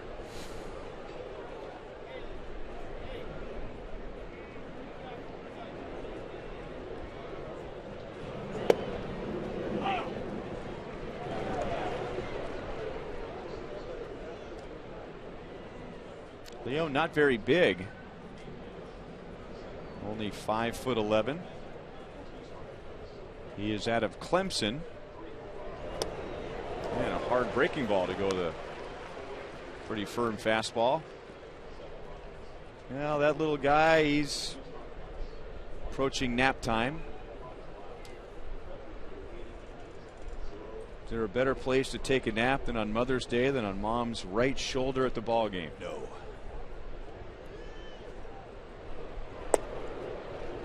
1-2 on Escobar.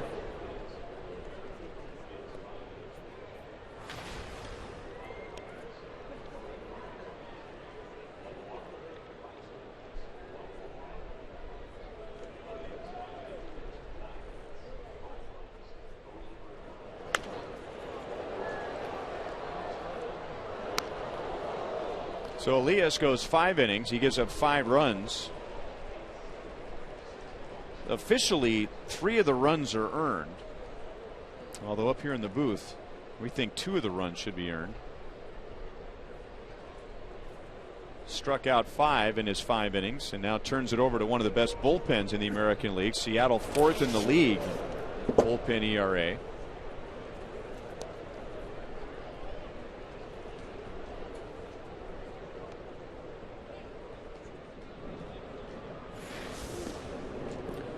Vote for the Royals Player of the Month at rallyhouse.com/Royals, and you will be entered to win a majestic prize pack from Rally House.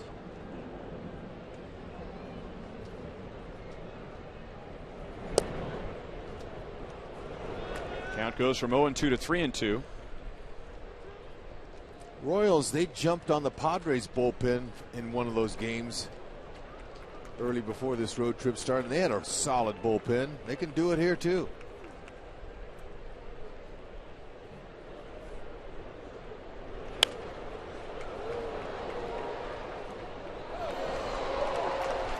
It's not a big number and it's not an impressive number yet, but Escobar putting together one of his better walk rates in his career. He has walked 10 times, only 19 times all of last year, and right now his on base percentage is .336, which would be a career high. Center field. And it stays up for Jones, who makes the play. So Escobar is out for the first time. Royals have tried Alcides Escobar toward the top of the order many times. He has spent a big chunk of his Royals career batting second.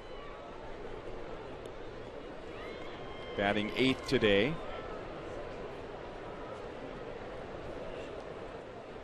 And if he continues, improving his on-base percentage, continues to swing the bat the way he is, he might at some point end up back of the top portion of the order again. Brett Hayes is popped to the catcher and struck out. 0 for 2 today and 0 for 11 to begin the season.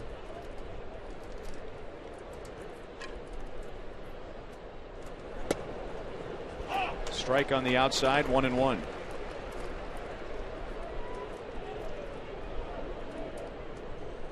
Dominic Leone, 16th round pick 2 years ago out of Clemson, where he pitched in the 2010 College World Series.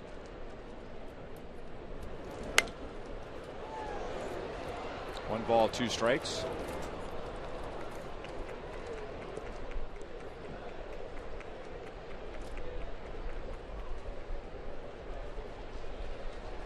Brett Hayes getting the start today, as Ned Yost had been looking toward today for a while to give Salvador Perez not only today off, but tomorrow's a day off.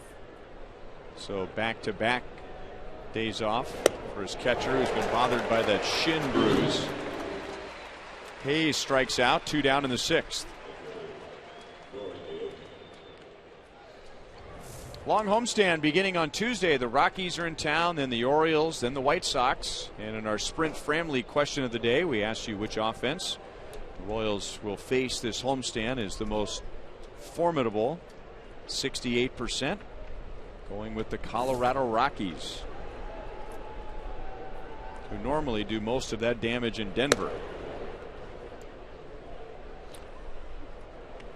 Royals pitching, if it's on, can slice right through them power numbers and all those extra base hits. If they're hitting their spots like they're capable of, you don't have to worry about offenses. 1-1 on Aoki. He's driven in a run today. Had an infield single in the first inning. He's 1 for 3. Starting to improve on the road. First 25-30 games, just about everything that Nori did was at Kauffman Stadium. Very little production on the road, but now hitting well over 300 in his last 10 games away from Kauffman Stadium to get a better balance with those numbers. Hitting almost 400 in Kansas City.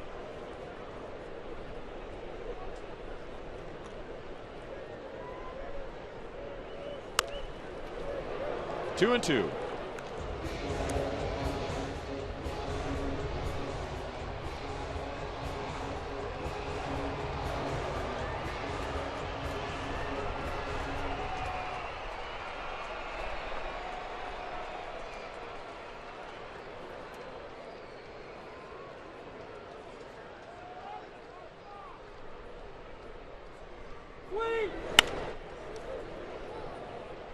Nori, about 3 different times before that pitch came in, really jerking his chin toward his right shoulder, as if, I don't know if he was doing that to see the pitcher or if he was seeing what was going on the right side of the infield, but see his eyes keep looking up the first base line. And now twice he has slapped it the other way. I don't know why he does that. I've noticed him do that before too.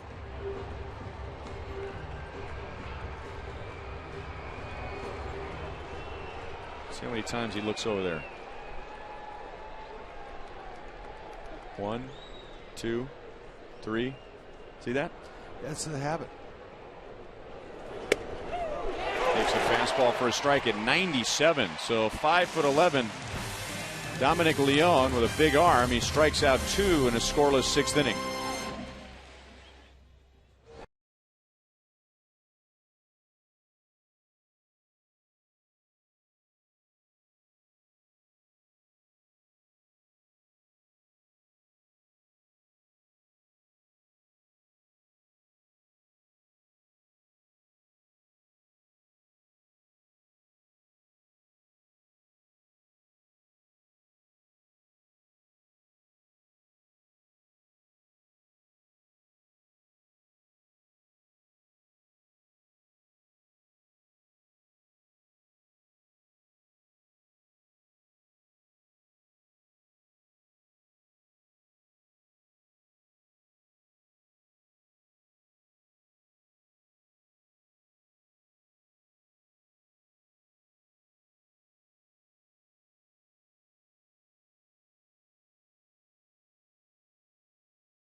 Pacific Northwest, happy Mother's Day.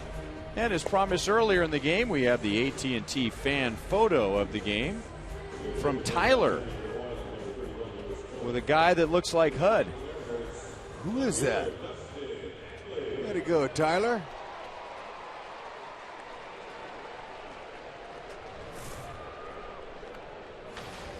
Thank you for your participation.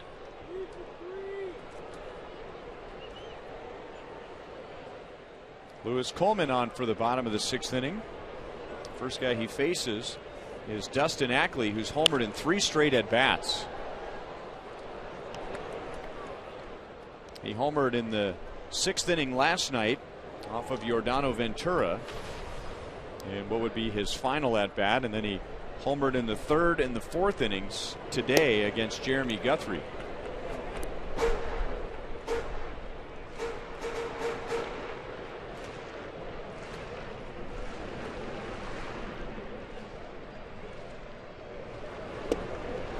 If you're wondering about 3 home run games, there has only been one this year, Ryan Braun of the Brewers. And Ackley, who knows, he might get 2 more shots today. Up the left field line and back into the crowd.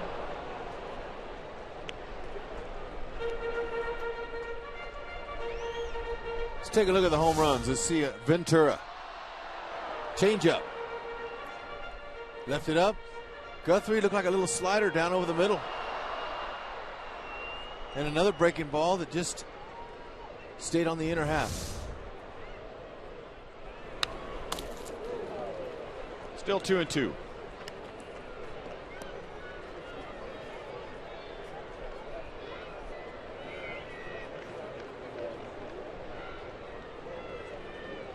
I think he earned himself a slider. That was a swing. It was a fastball riding away from him. So Ackley's retired for the first time today. Good start for Coleman, who last pitched on Wednesday. He closed out that 8-0 win over the Padres, striking out 1 in the 9th inning. Nice sinker. Good to see that kind of action on his sinker pitch. That's what he wants, that ball to go down and away to lefties, in on righties, so he can makes that slider look better. Occasional change-ups.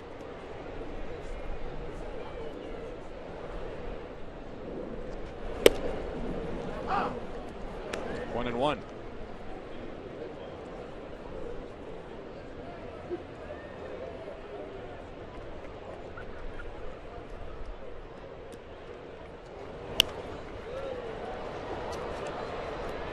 Hosmer won't quite get there.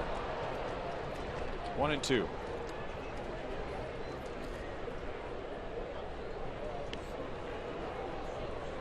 Stephen Romero for his last 15.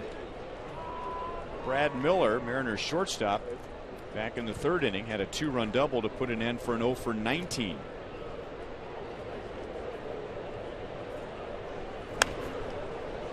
Fouled away again.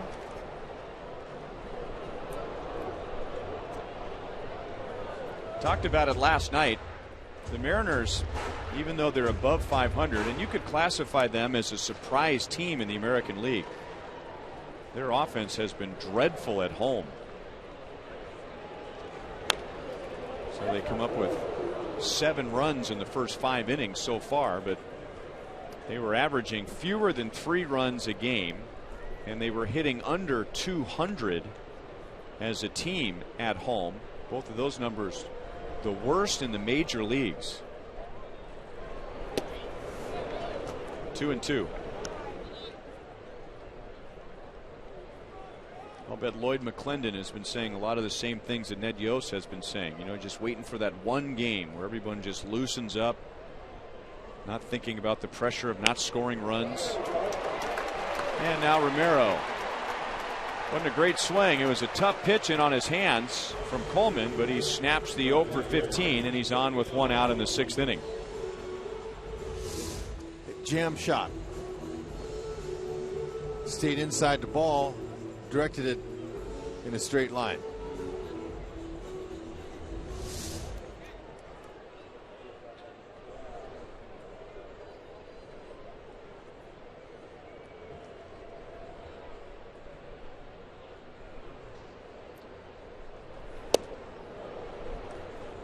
0-1 on Mike Zunino, Mariners catcher, is 1 for 2 with a run scored.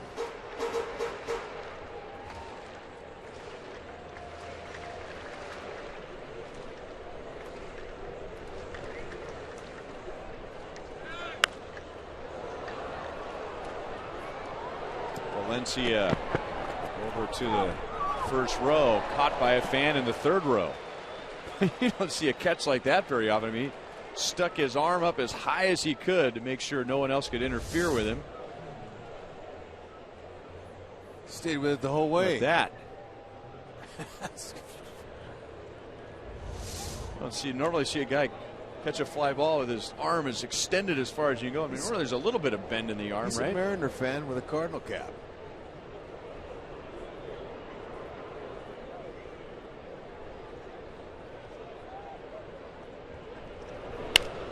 Little half swing back to Coleman, and just like he pitches, he goes sidearm over to Giavotella for a 1-4-3 inning-ending double play. Coleman faces only 3. Mariners are scoreless. They lead 7-5.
Source to buy Royals tickets, but also has the best tickets to all Chiefs games. Tickets for Less has Chiefs single game tickets on sale for all games.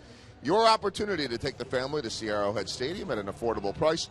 Preseason tickets start at only $10. Check out ticketsforless.com for the best deals on Chiefs tickets. And of course, they have all your Royals needs too, and you can check them out and come see these guys. Troy Tulowitzki is the hottest player on the planet right now, and he and the Rockies coming to town for 2. Then it's Adam Jones and the Orioles, Jose Abreu and the White Sox. Abreu is having a Rookie of the Year / MVP type of season. And interesting because all 3 of those teams come from home run hitting ballparks, and they hit a lot of home runs. We'll see how Kauffman Stadium treats them. Hey guys, here on Mother's Day, wanted to give a shout out. Our buddy Ben Mertens, who used to work for the Royals and runs their big Jumbotron here now, does a great job. Wanted to give a shout out to his mom, Carol Mertens, in Independence.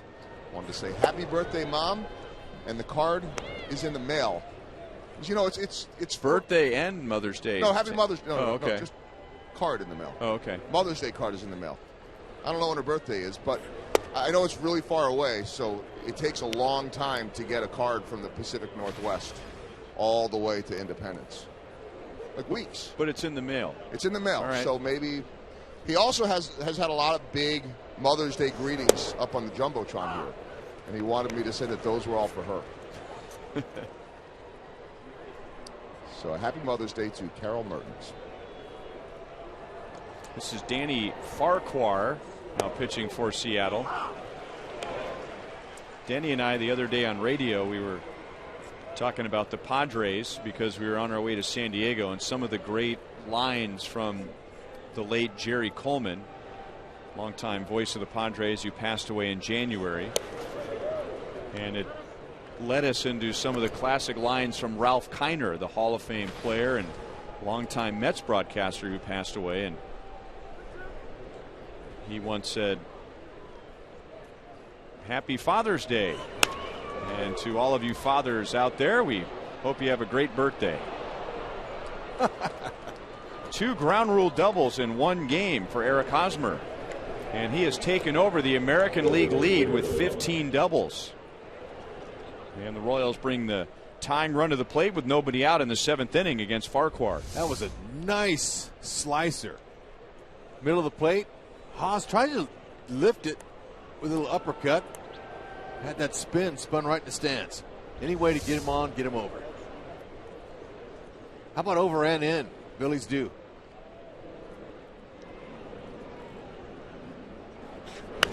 Well, Billy has a chance to redeem himself here, because when Hosmer hit his first double, it was leading off the 3rd inning, and then Billy popped out to short, and the Royals did not turn that into a run. Billy is 1 for 3 today with an infield single.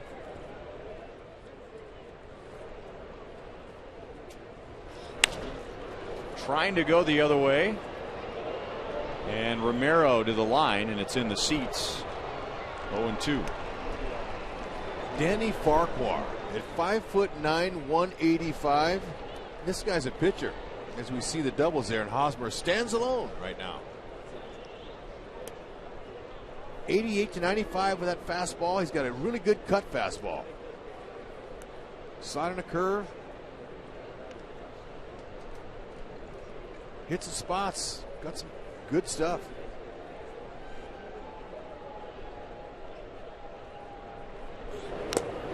Struck him out. Foul tip. So again, Hosmer leadoff double. He's still at second base with 1 out. That's 8 strikeouts for Mariners pitching today. Curveball dropped out of the sky. That's a good one. Told you he's got good stuff. And now Danny Valencia, who has a 2-hit game and a run scored.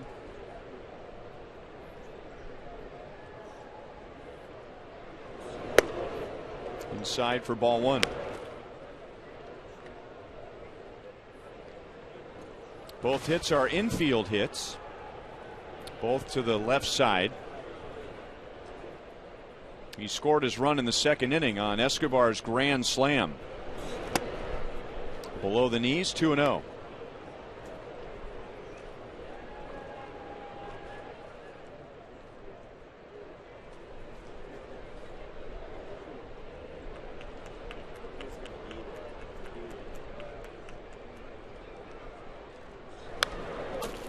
Two and 1. That's the one he wanted. He was making that pink bat sing in batting practice. He was hitting a lot of liners over the fence with that baby, and he just missed it. That's the one. It's got good power. Dowdy leaves it there again.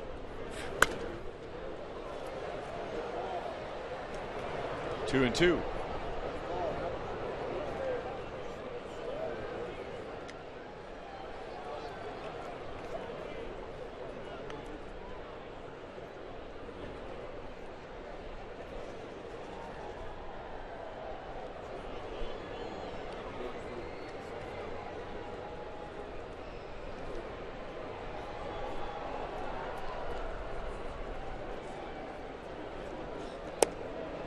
Just outside, and Farquhar. You don't normally see a pitcher show that much emotion when he doesn't get a call. Marcus Patillo is the home plate umpire. Oh, he's right.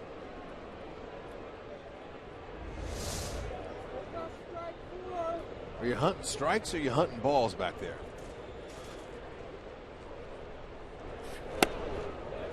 And ball 4. Yes, balls.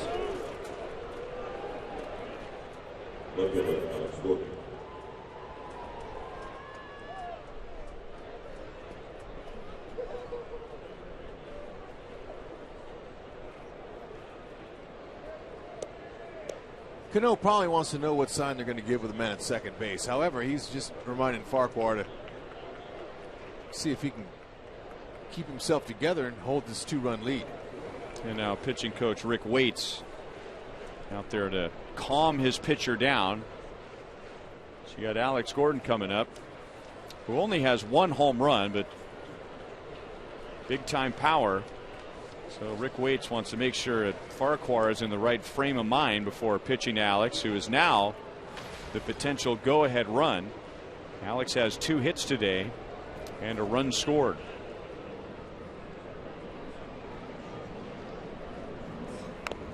And before Alex batted in the 5th inning, he gave his Mother's Day wishes to his mother Leslie and his wife Jamie. So a special day for him, especially wearing the pink, as his mom Leslie is a 2-time cancer survivor, breast cancer and appendix cancer. As Hud said, Leslie raising 4 boys: Eric, Alex, Brett, who's named after George Brett, and Brett worked for the Royals for a short time, and Derek, who's a pitcher at Park University. 1 and 2 on Alex. He's got a good series going. He's 6 for 14, hitting .429.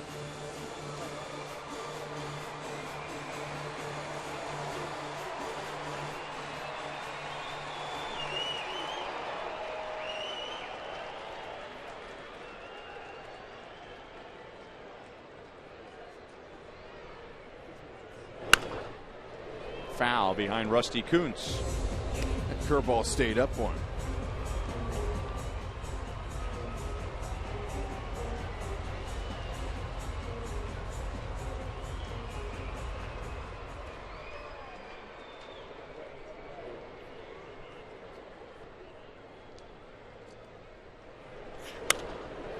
And another foul ball. Okay, now Ned's mother, Lee, who's watching, she would love to see Alex hit one over that fence for her son, Ned.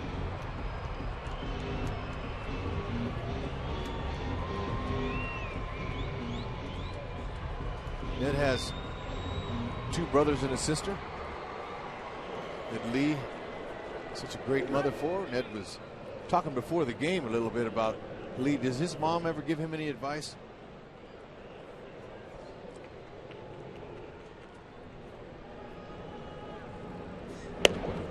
Wasn't he saying before in your radio show today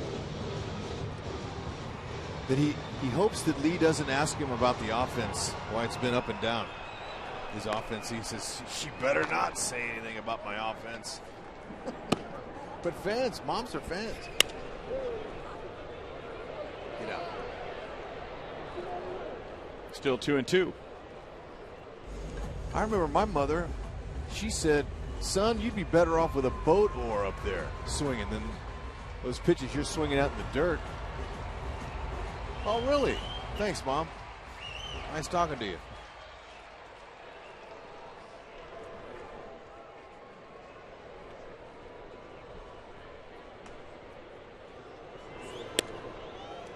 Three and 2. He's locked in.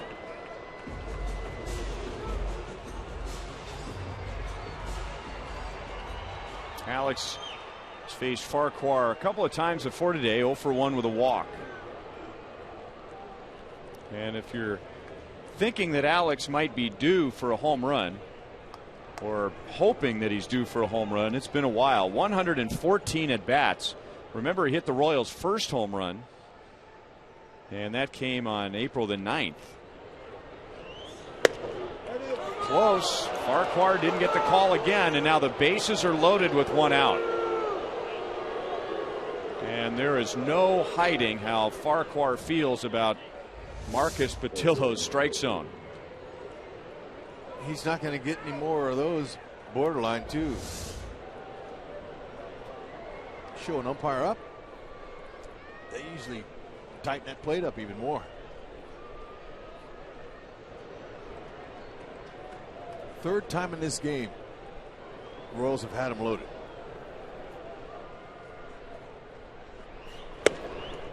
Inside.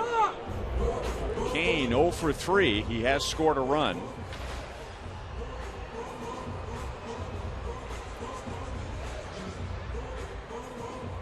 last year, Lorenzo Cain's grand slam was in the Sonic Slam inning, so that was worth $25,000. And he did it on the 4th of July.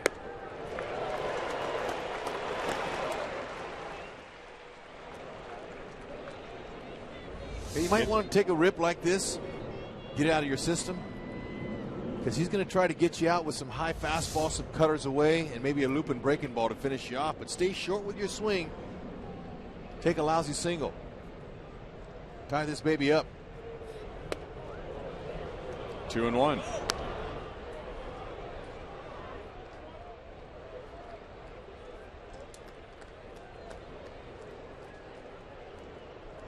Cain hit that grand slam last year off of Ubaldo Jimenez in a game against the Indians.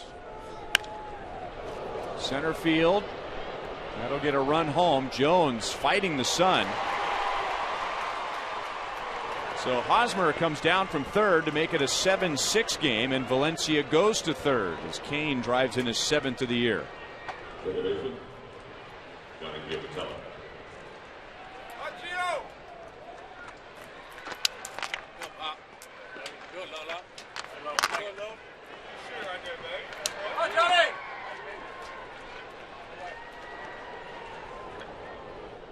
And now Giavotella, 0 for 2. He led off the 4th inning with a walk and scored a run.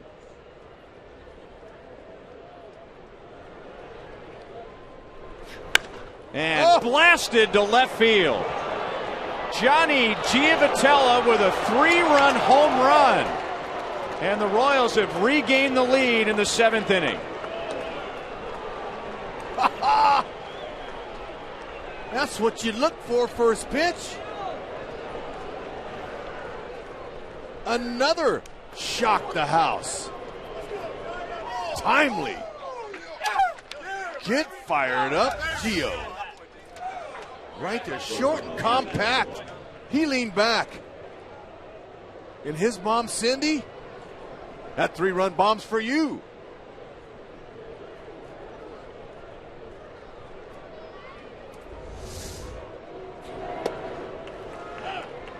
Escobar had the first big home run, a grand slam, his first of his career in the 2nd inning. And now Johnny Giavotella with a 3-run home run. So 7 of the 9 runs today because of a long ball, as Jones again fighting the sun makes the play. That's Johnny Giavotella's first big league home run in 2 seasons. And it puts the Royals in front 9-7 as we head to the bottom of the 7th inning.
to his mom, Cindy, and he said that Cindy was the one that always provided for the kids.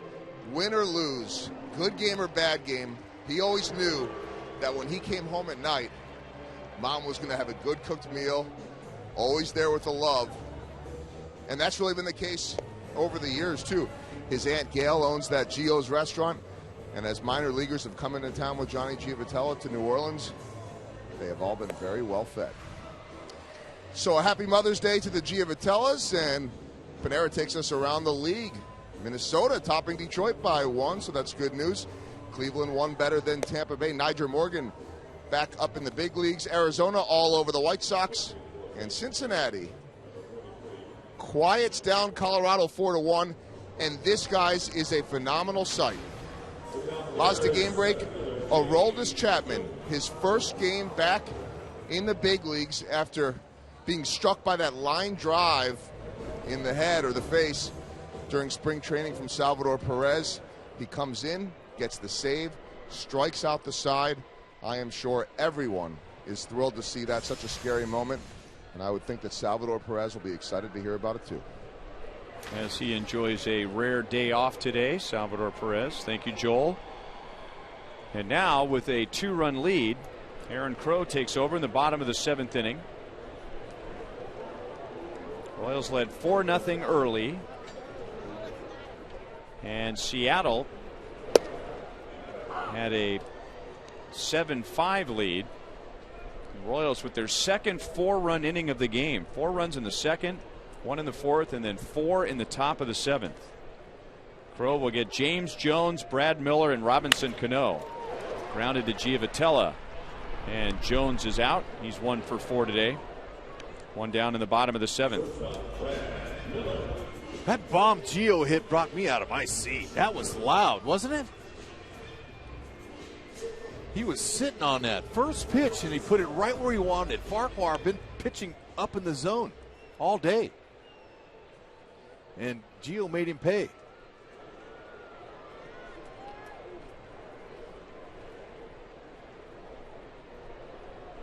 Brad Miller with 1 out. Crow unable to field it, but he gets to the bag just in time to get Miller.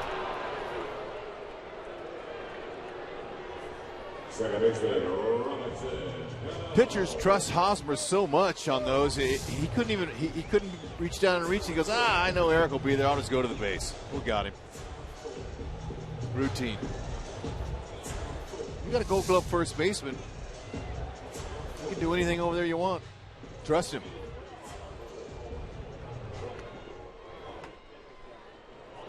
Talked about how loud that 3-run homer was off of Gio's bat. Let's hear it. Oh.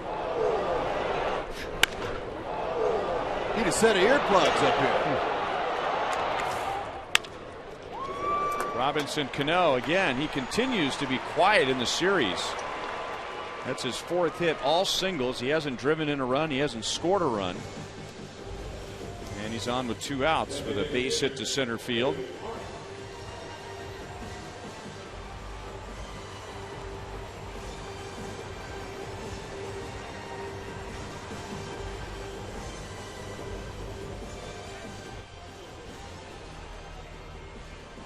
Mariners have 10 hits, and they have spread out those hits with Cano's single. That means all 9 have at least 1 hit, with Dustin Ackley the only Mariner who has more than 1 hit, and both of his hits have been home runs.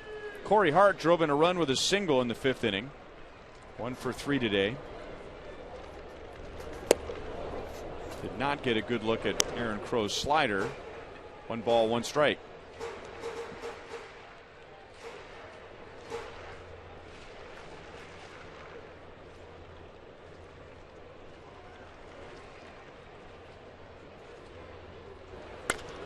Grounded right to Escobar. Force at second, and that's the inning. Aaron Crow faces only 4. At the end of 7, the Royals lead 9-7.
Ford. The selection is bigger and the prices are lower at Thoroughbred Ford.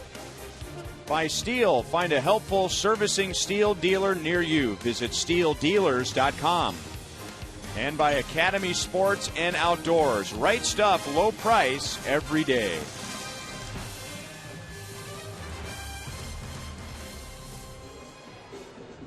Two big innings for the Royals, two big innings for the Mariners. The Royals' innings have been bigger by 1 run, a pair of 4-run innings. And as we go to the 8th, Joe Beimel will take over. He is the 4th Mariners pitcher today.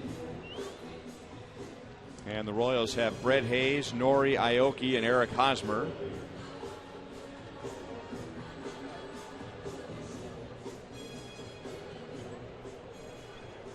It's time for Mr. Hayes to get him a knock. Beimel, he's going to sink his fastball, 88 to 91. Slider, curve, and a change. It's been around.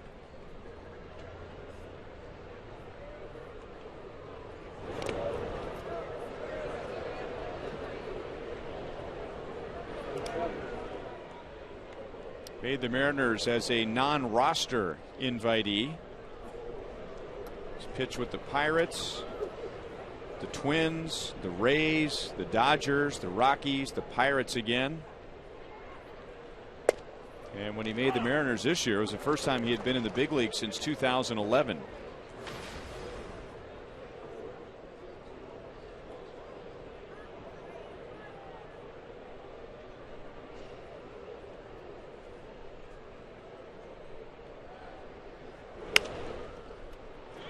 Shallow left. And Ackley makes the play, so Hayes is 0 for 4.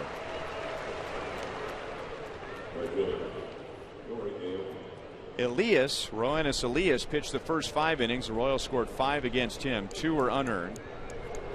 And the Royals scored 4 in the 7th inning against Farquhar. And now Beimel.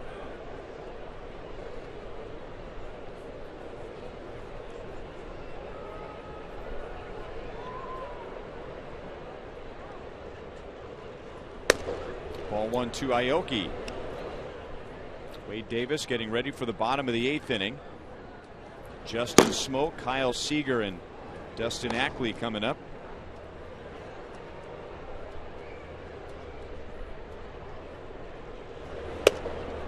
Over the outside, 1 ball, 1 strike.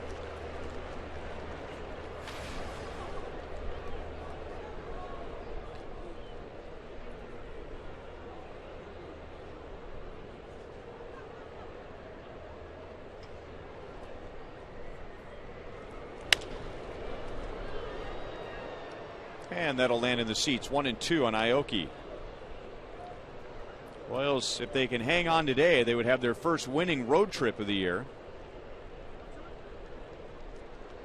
They took 2 out of 3 in San Diego despite losing the first game. Seattle won game 1 here. The Royals game 2. The Mariners game 3. 2 and 2. Aoki's one of the few players that wraps his handle with tape, and actually that tape is deer hide.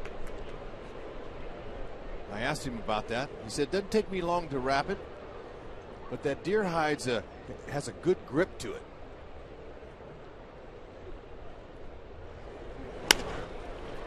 Left field, Ackley was playing shallow, and he makes the grab.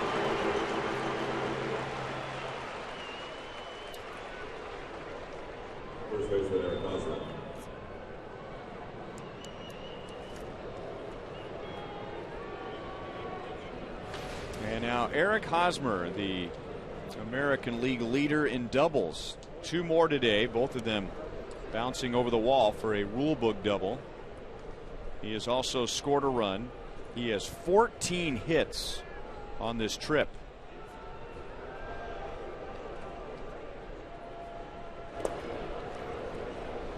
The major league leader in doubles is Chase Utley of the Phillies.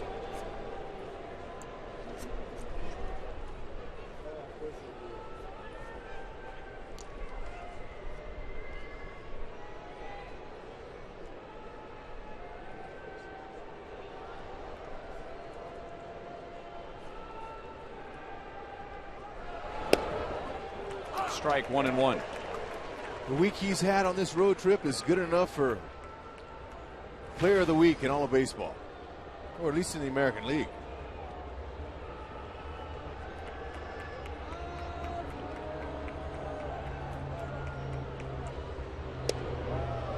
A little bit inside.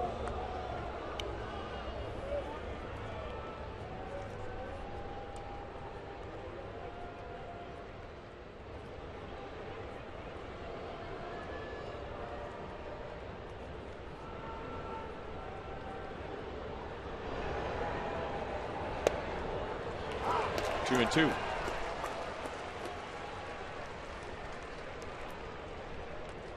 Hosmer, third in the league in hits. He has another multi-hit game today, giving him 15. And remember, last year he led the American League in multi-hit games.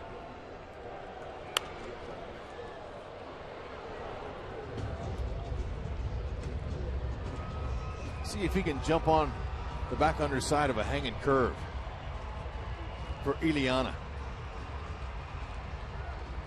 who's watching at home in South Florida.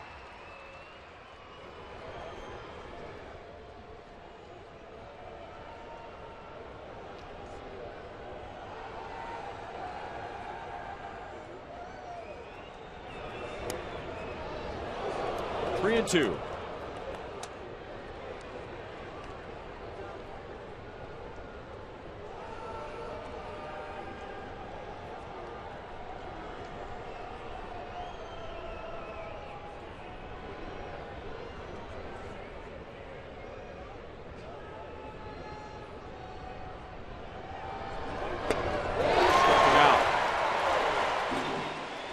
Gets the Royals 1-2-3. Wade Davis coming on for the bottom of the eighth. The Royals lead 9-7.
Bottom of the eighth inning.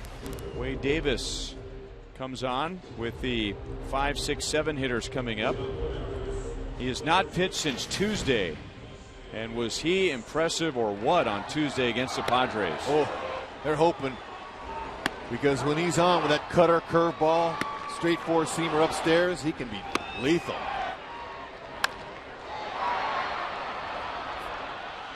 Induce a nice double play to help him out. Get out of that jam now here. Just get it to Holland.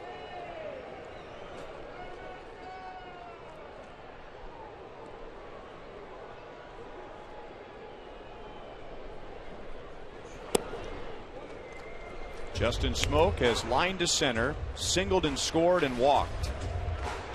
He had a 2-run home run against Giordano Ventura yesterday. So the 3 hitters coming up in this inning have all gone deep in this series. They've all gone deep in the last 2 games. Down and away, 2-0.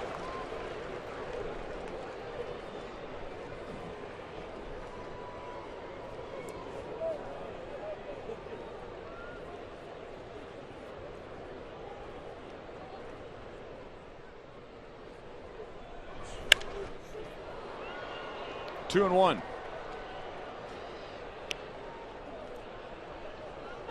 Smoke has done well against Wade Davis. 7 at bats, 3 hits, a home run. Davis has struck him out once.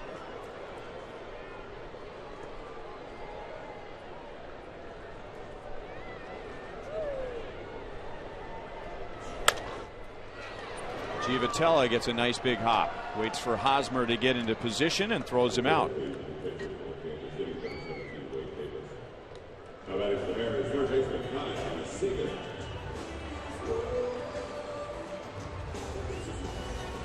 So the Royals bullpen has really picked up Jeremy Guthrie so far. Guthrie gave up all 7 runs in 4 2/3 innings. Herrera got the final out of the 5th. Coleman and Crow have pitched scoreless innings.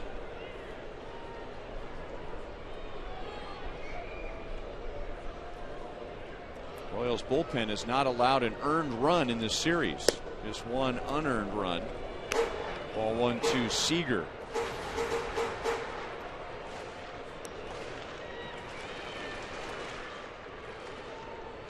Seager hit a 2-run home run in the 4th inning that tied the game at 5. The Royals had an early 4-0 lead after a grand slam from Escobar. Seattle got 3 back in the 3rd. Royals got a run in the 4th to make it 5-3. Seager tied it, and then the Mariners started to run away on the Royals and had a 2-run lead 7-5 until the Royals got 4 in the 7th. And in that inning, Johnny Giavotella hit a 3-run home run.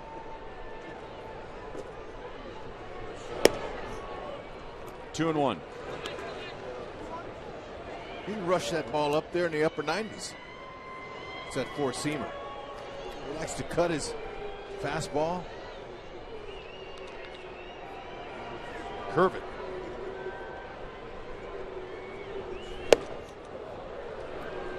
Two and two.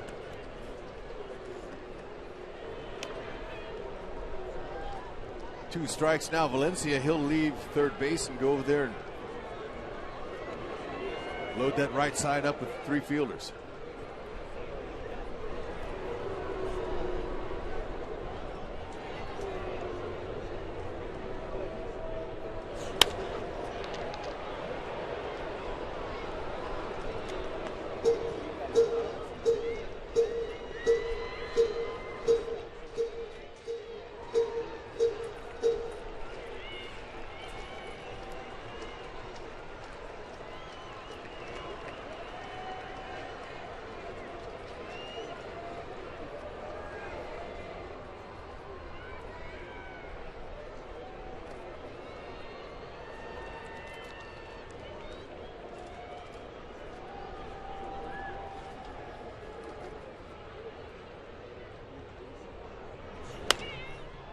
Another foul ball. So they're set up for him to pull the ball, but pitches up and away. Seager looks like he's trying to take a shot at left field. He does. Last 3 swings.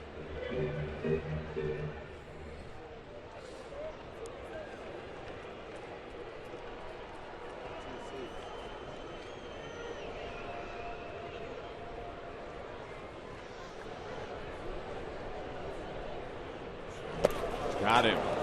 So after all those fastballs away, Davis strikes him out.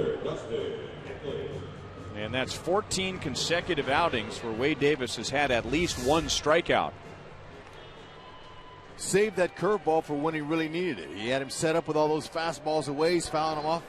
And then just change that eye level with that real nice hammer.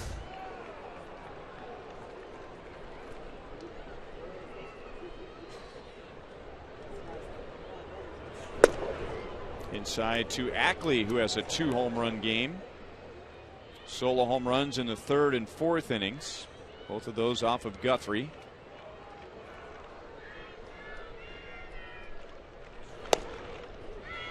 1-1.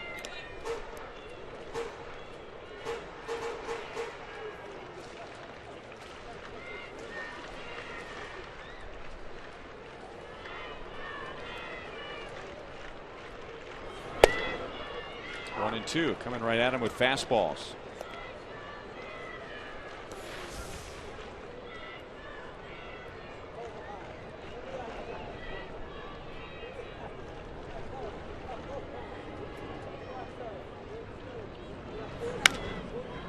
Giavotella can't get to it. It's in the hole on the right side, and Ackley has a 3-hit game.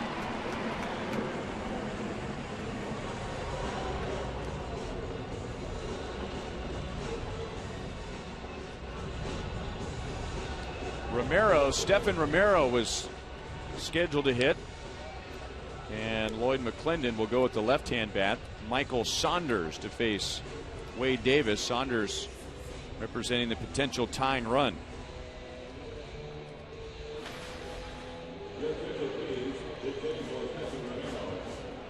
He's 0 for 1 as a pinch hitter so far early this year.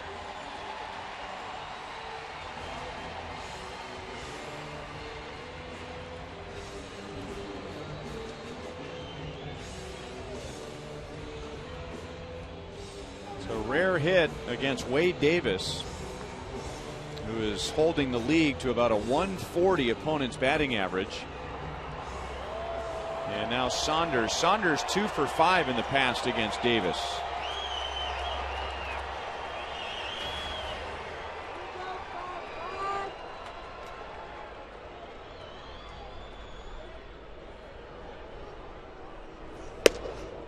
Fastball at 96 right in there.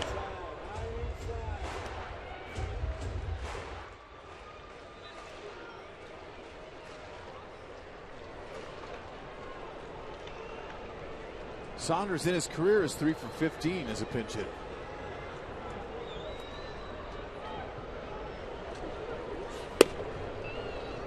One and one.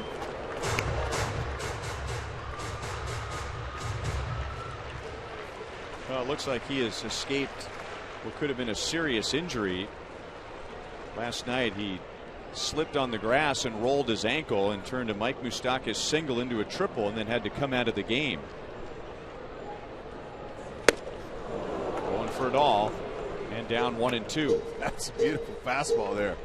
It looks good because he's sitting on fastball, but when you elevate it, you got no chance. 97 miles an hour by you. So we see if he pulls out that yacker right here.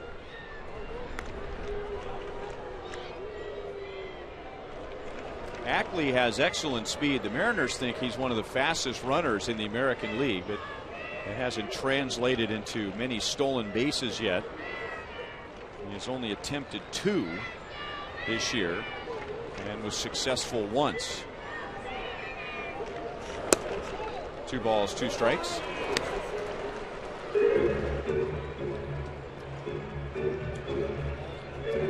Two outs. I don't think they want to take a chance on him getting thrown out.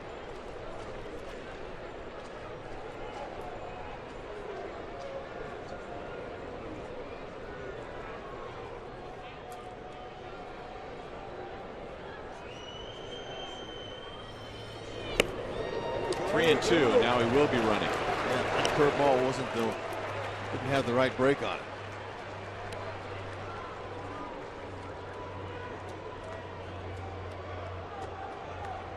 Mike Zunino waiting on deck.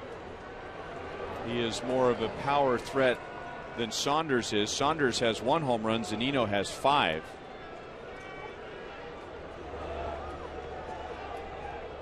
So Ackley runs and Saunders strikes out. 30 strikeouts for Wade Davis in 16 innings. Oh, he's fantastic. Waiter, check please.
Saunders' ankle still is bothering him as he pinch hits for Romero, but does not take the field. So Gillespie in right.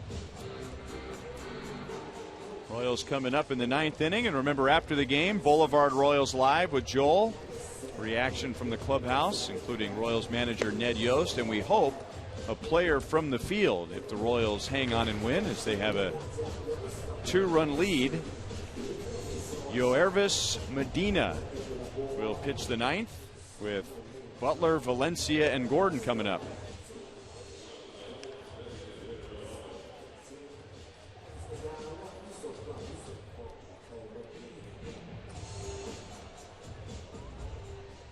Nice walk-up song for Yoervis. He's got a fastball slider.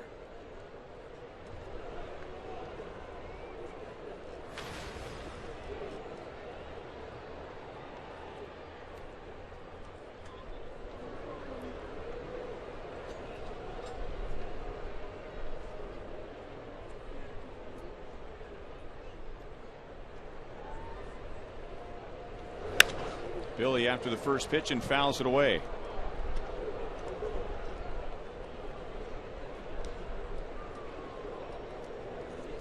One for 4 today. He had an infield single in the 4th inning.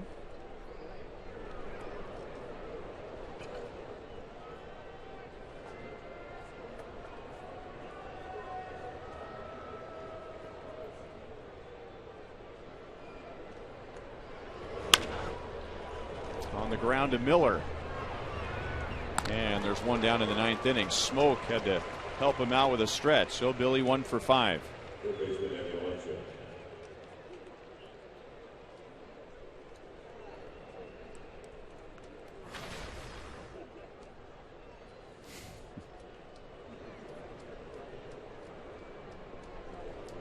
Our associate producer and our stat aficionado, David Holtzman, has pointed out that Yoervis has appeared in 5 of 7 of Roenis's games. You could have a game where Roenis is pitching to Yoenis and then relieved by Yoervis. It's a name game.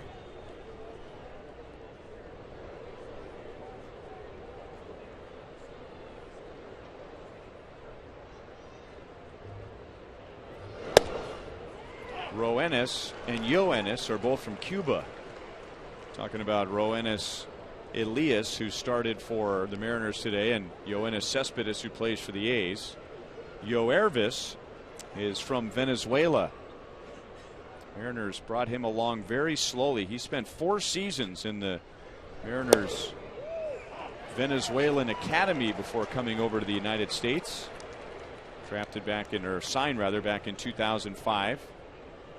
And then 8 years later got to the big leagues. Strong.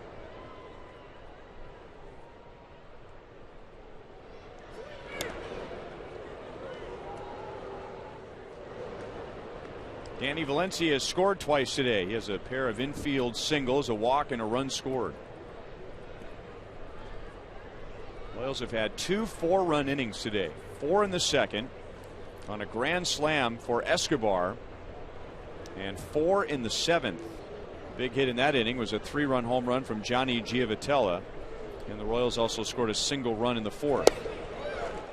Valencia strikes out, 2 down in the 9th.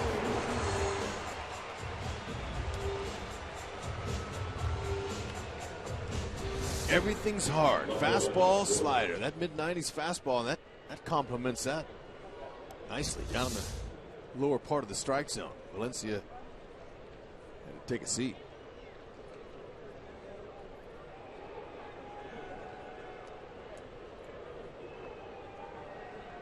Alex has had a good day, on base 3 times and scoring 2 runs.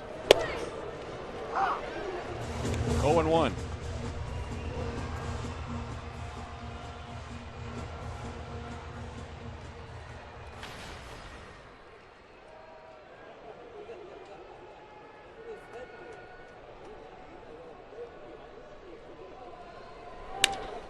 And now on base again, a 4th time. And he's going to run on Gillespie. In fact, I think he was going to run on Gillespie even before he bobbled it. And now Alex is going to head to third.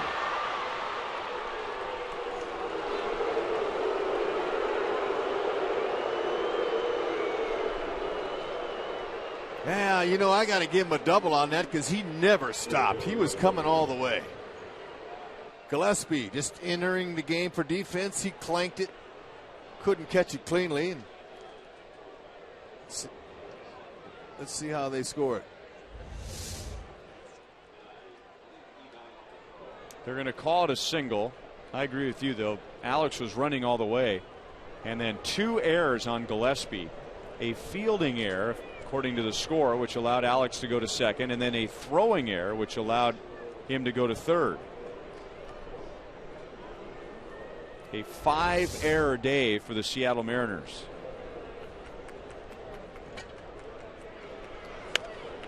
Kane fouls it away, 0-1.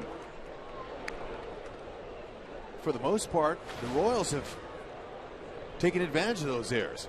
Scored some runs. That's what you do.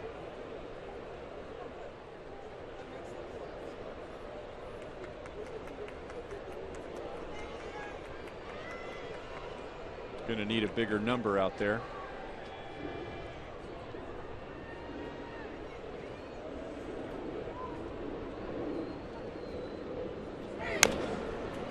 Fouled it off of his foot, and it's 0-2.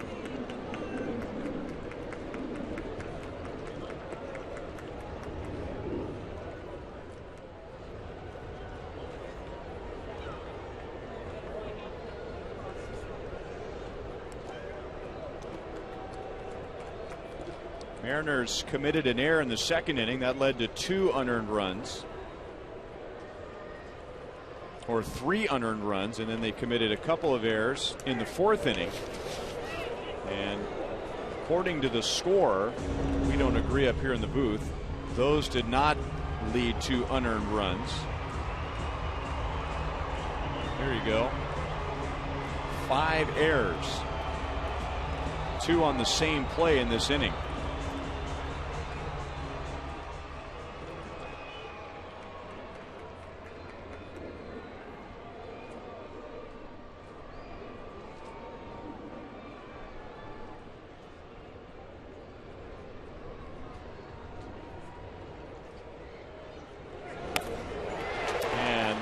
Do not allow those errors to turn into a run in the 9th inning.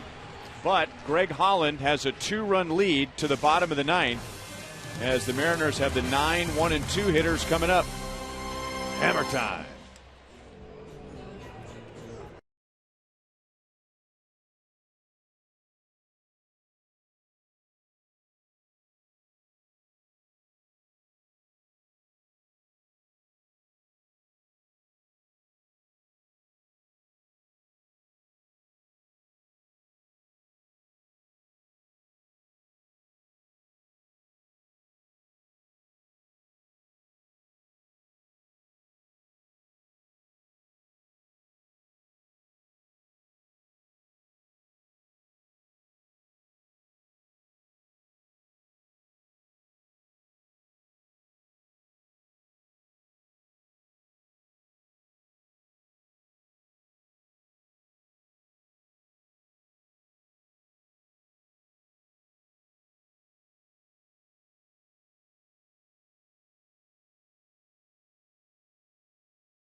Tuesday night in San Diego in an 11-inning game.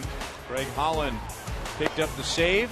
Got some help from Salvador Perez, who gunned down Will Venable.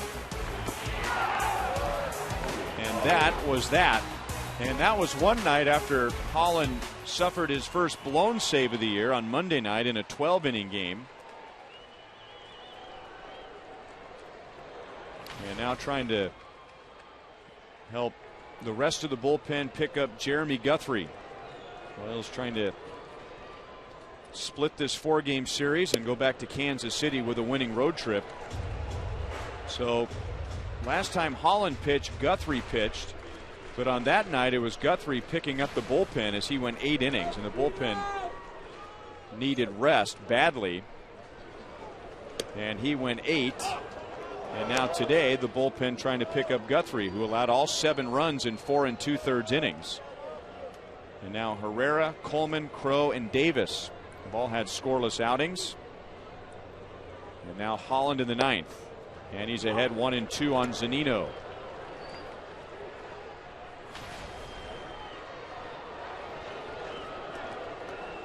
Rushes that fastball up there to mid to upper 90s. Slider, split finger.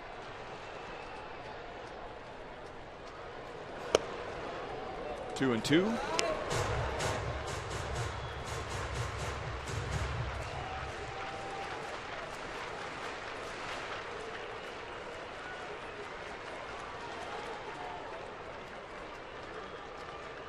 First time Zunino has ever seen Greg Holland. And I'm sure he didn't enjoy that very much. One down in the 9th inning.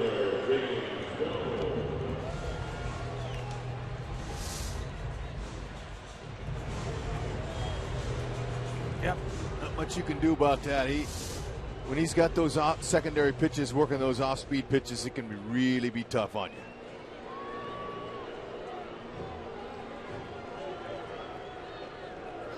Jones has been all over fastballs early in the count. Last couple of games.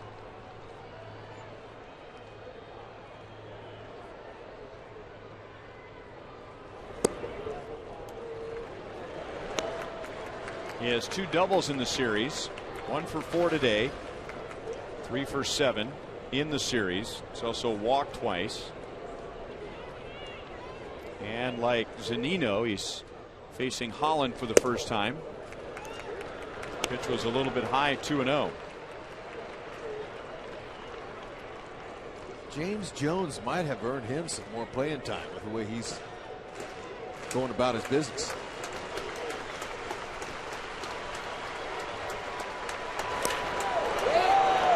(3-0). And in some ways by default, Mariners had Franklin Gutierrez on their roster. He's had all kinds of injury problems, done for this year. Abraham Almonte started the year in center field this year. He struggled. He's in the minor leagues, and now it looks like Saunders won't be playing defense for a while because of a rolled ankle. Strike 3-1.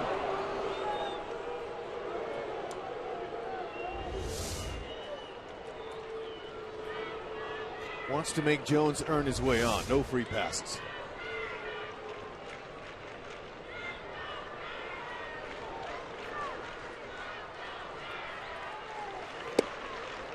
Three and 2. Miller's on deck, but Cano's after him.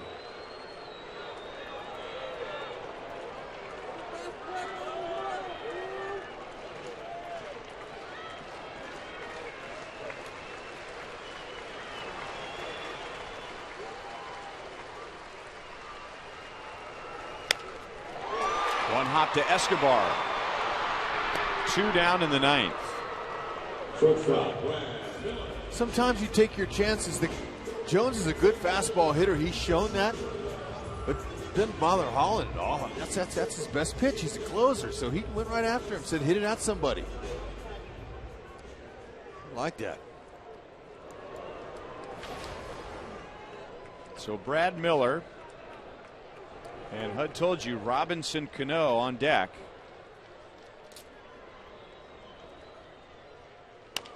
And back to Holland. Robinson Cano remains on deck as Greg Holland has a 1-2-3 bottom of the 9th inning. And the Royals take the final game of the series. And those 2 guys right there with 2 swings produce 7 runs. Alcides Escobar with a grand slam Johnny Giavotella with a 3-run home run. The Royals split the series with Seattle, and they have their first winning road trip of the year, going 4-3 on the West Coast. Happy Mother's Day. Way to finish the trip off, fellas. Wade Davis, Holland, nails at the back end of that pin to win. Eske, first salami in his career. That's beautiful. Let it go. Ned's fired up. We'll talk more about it when we come back.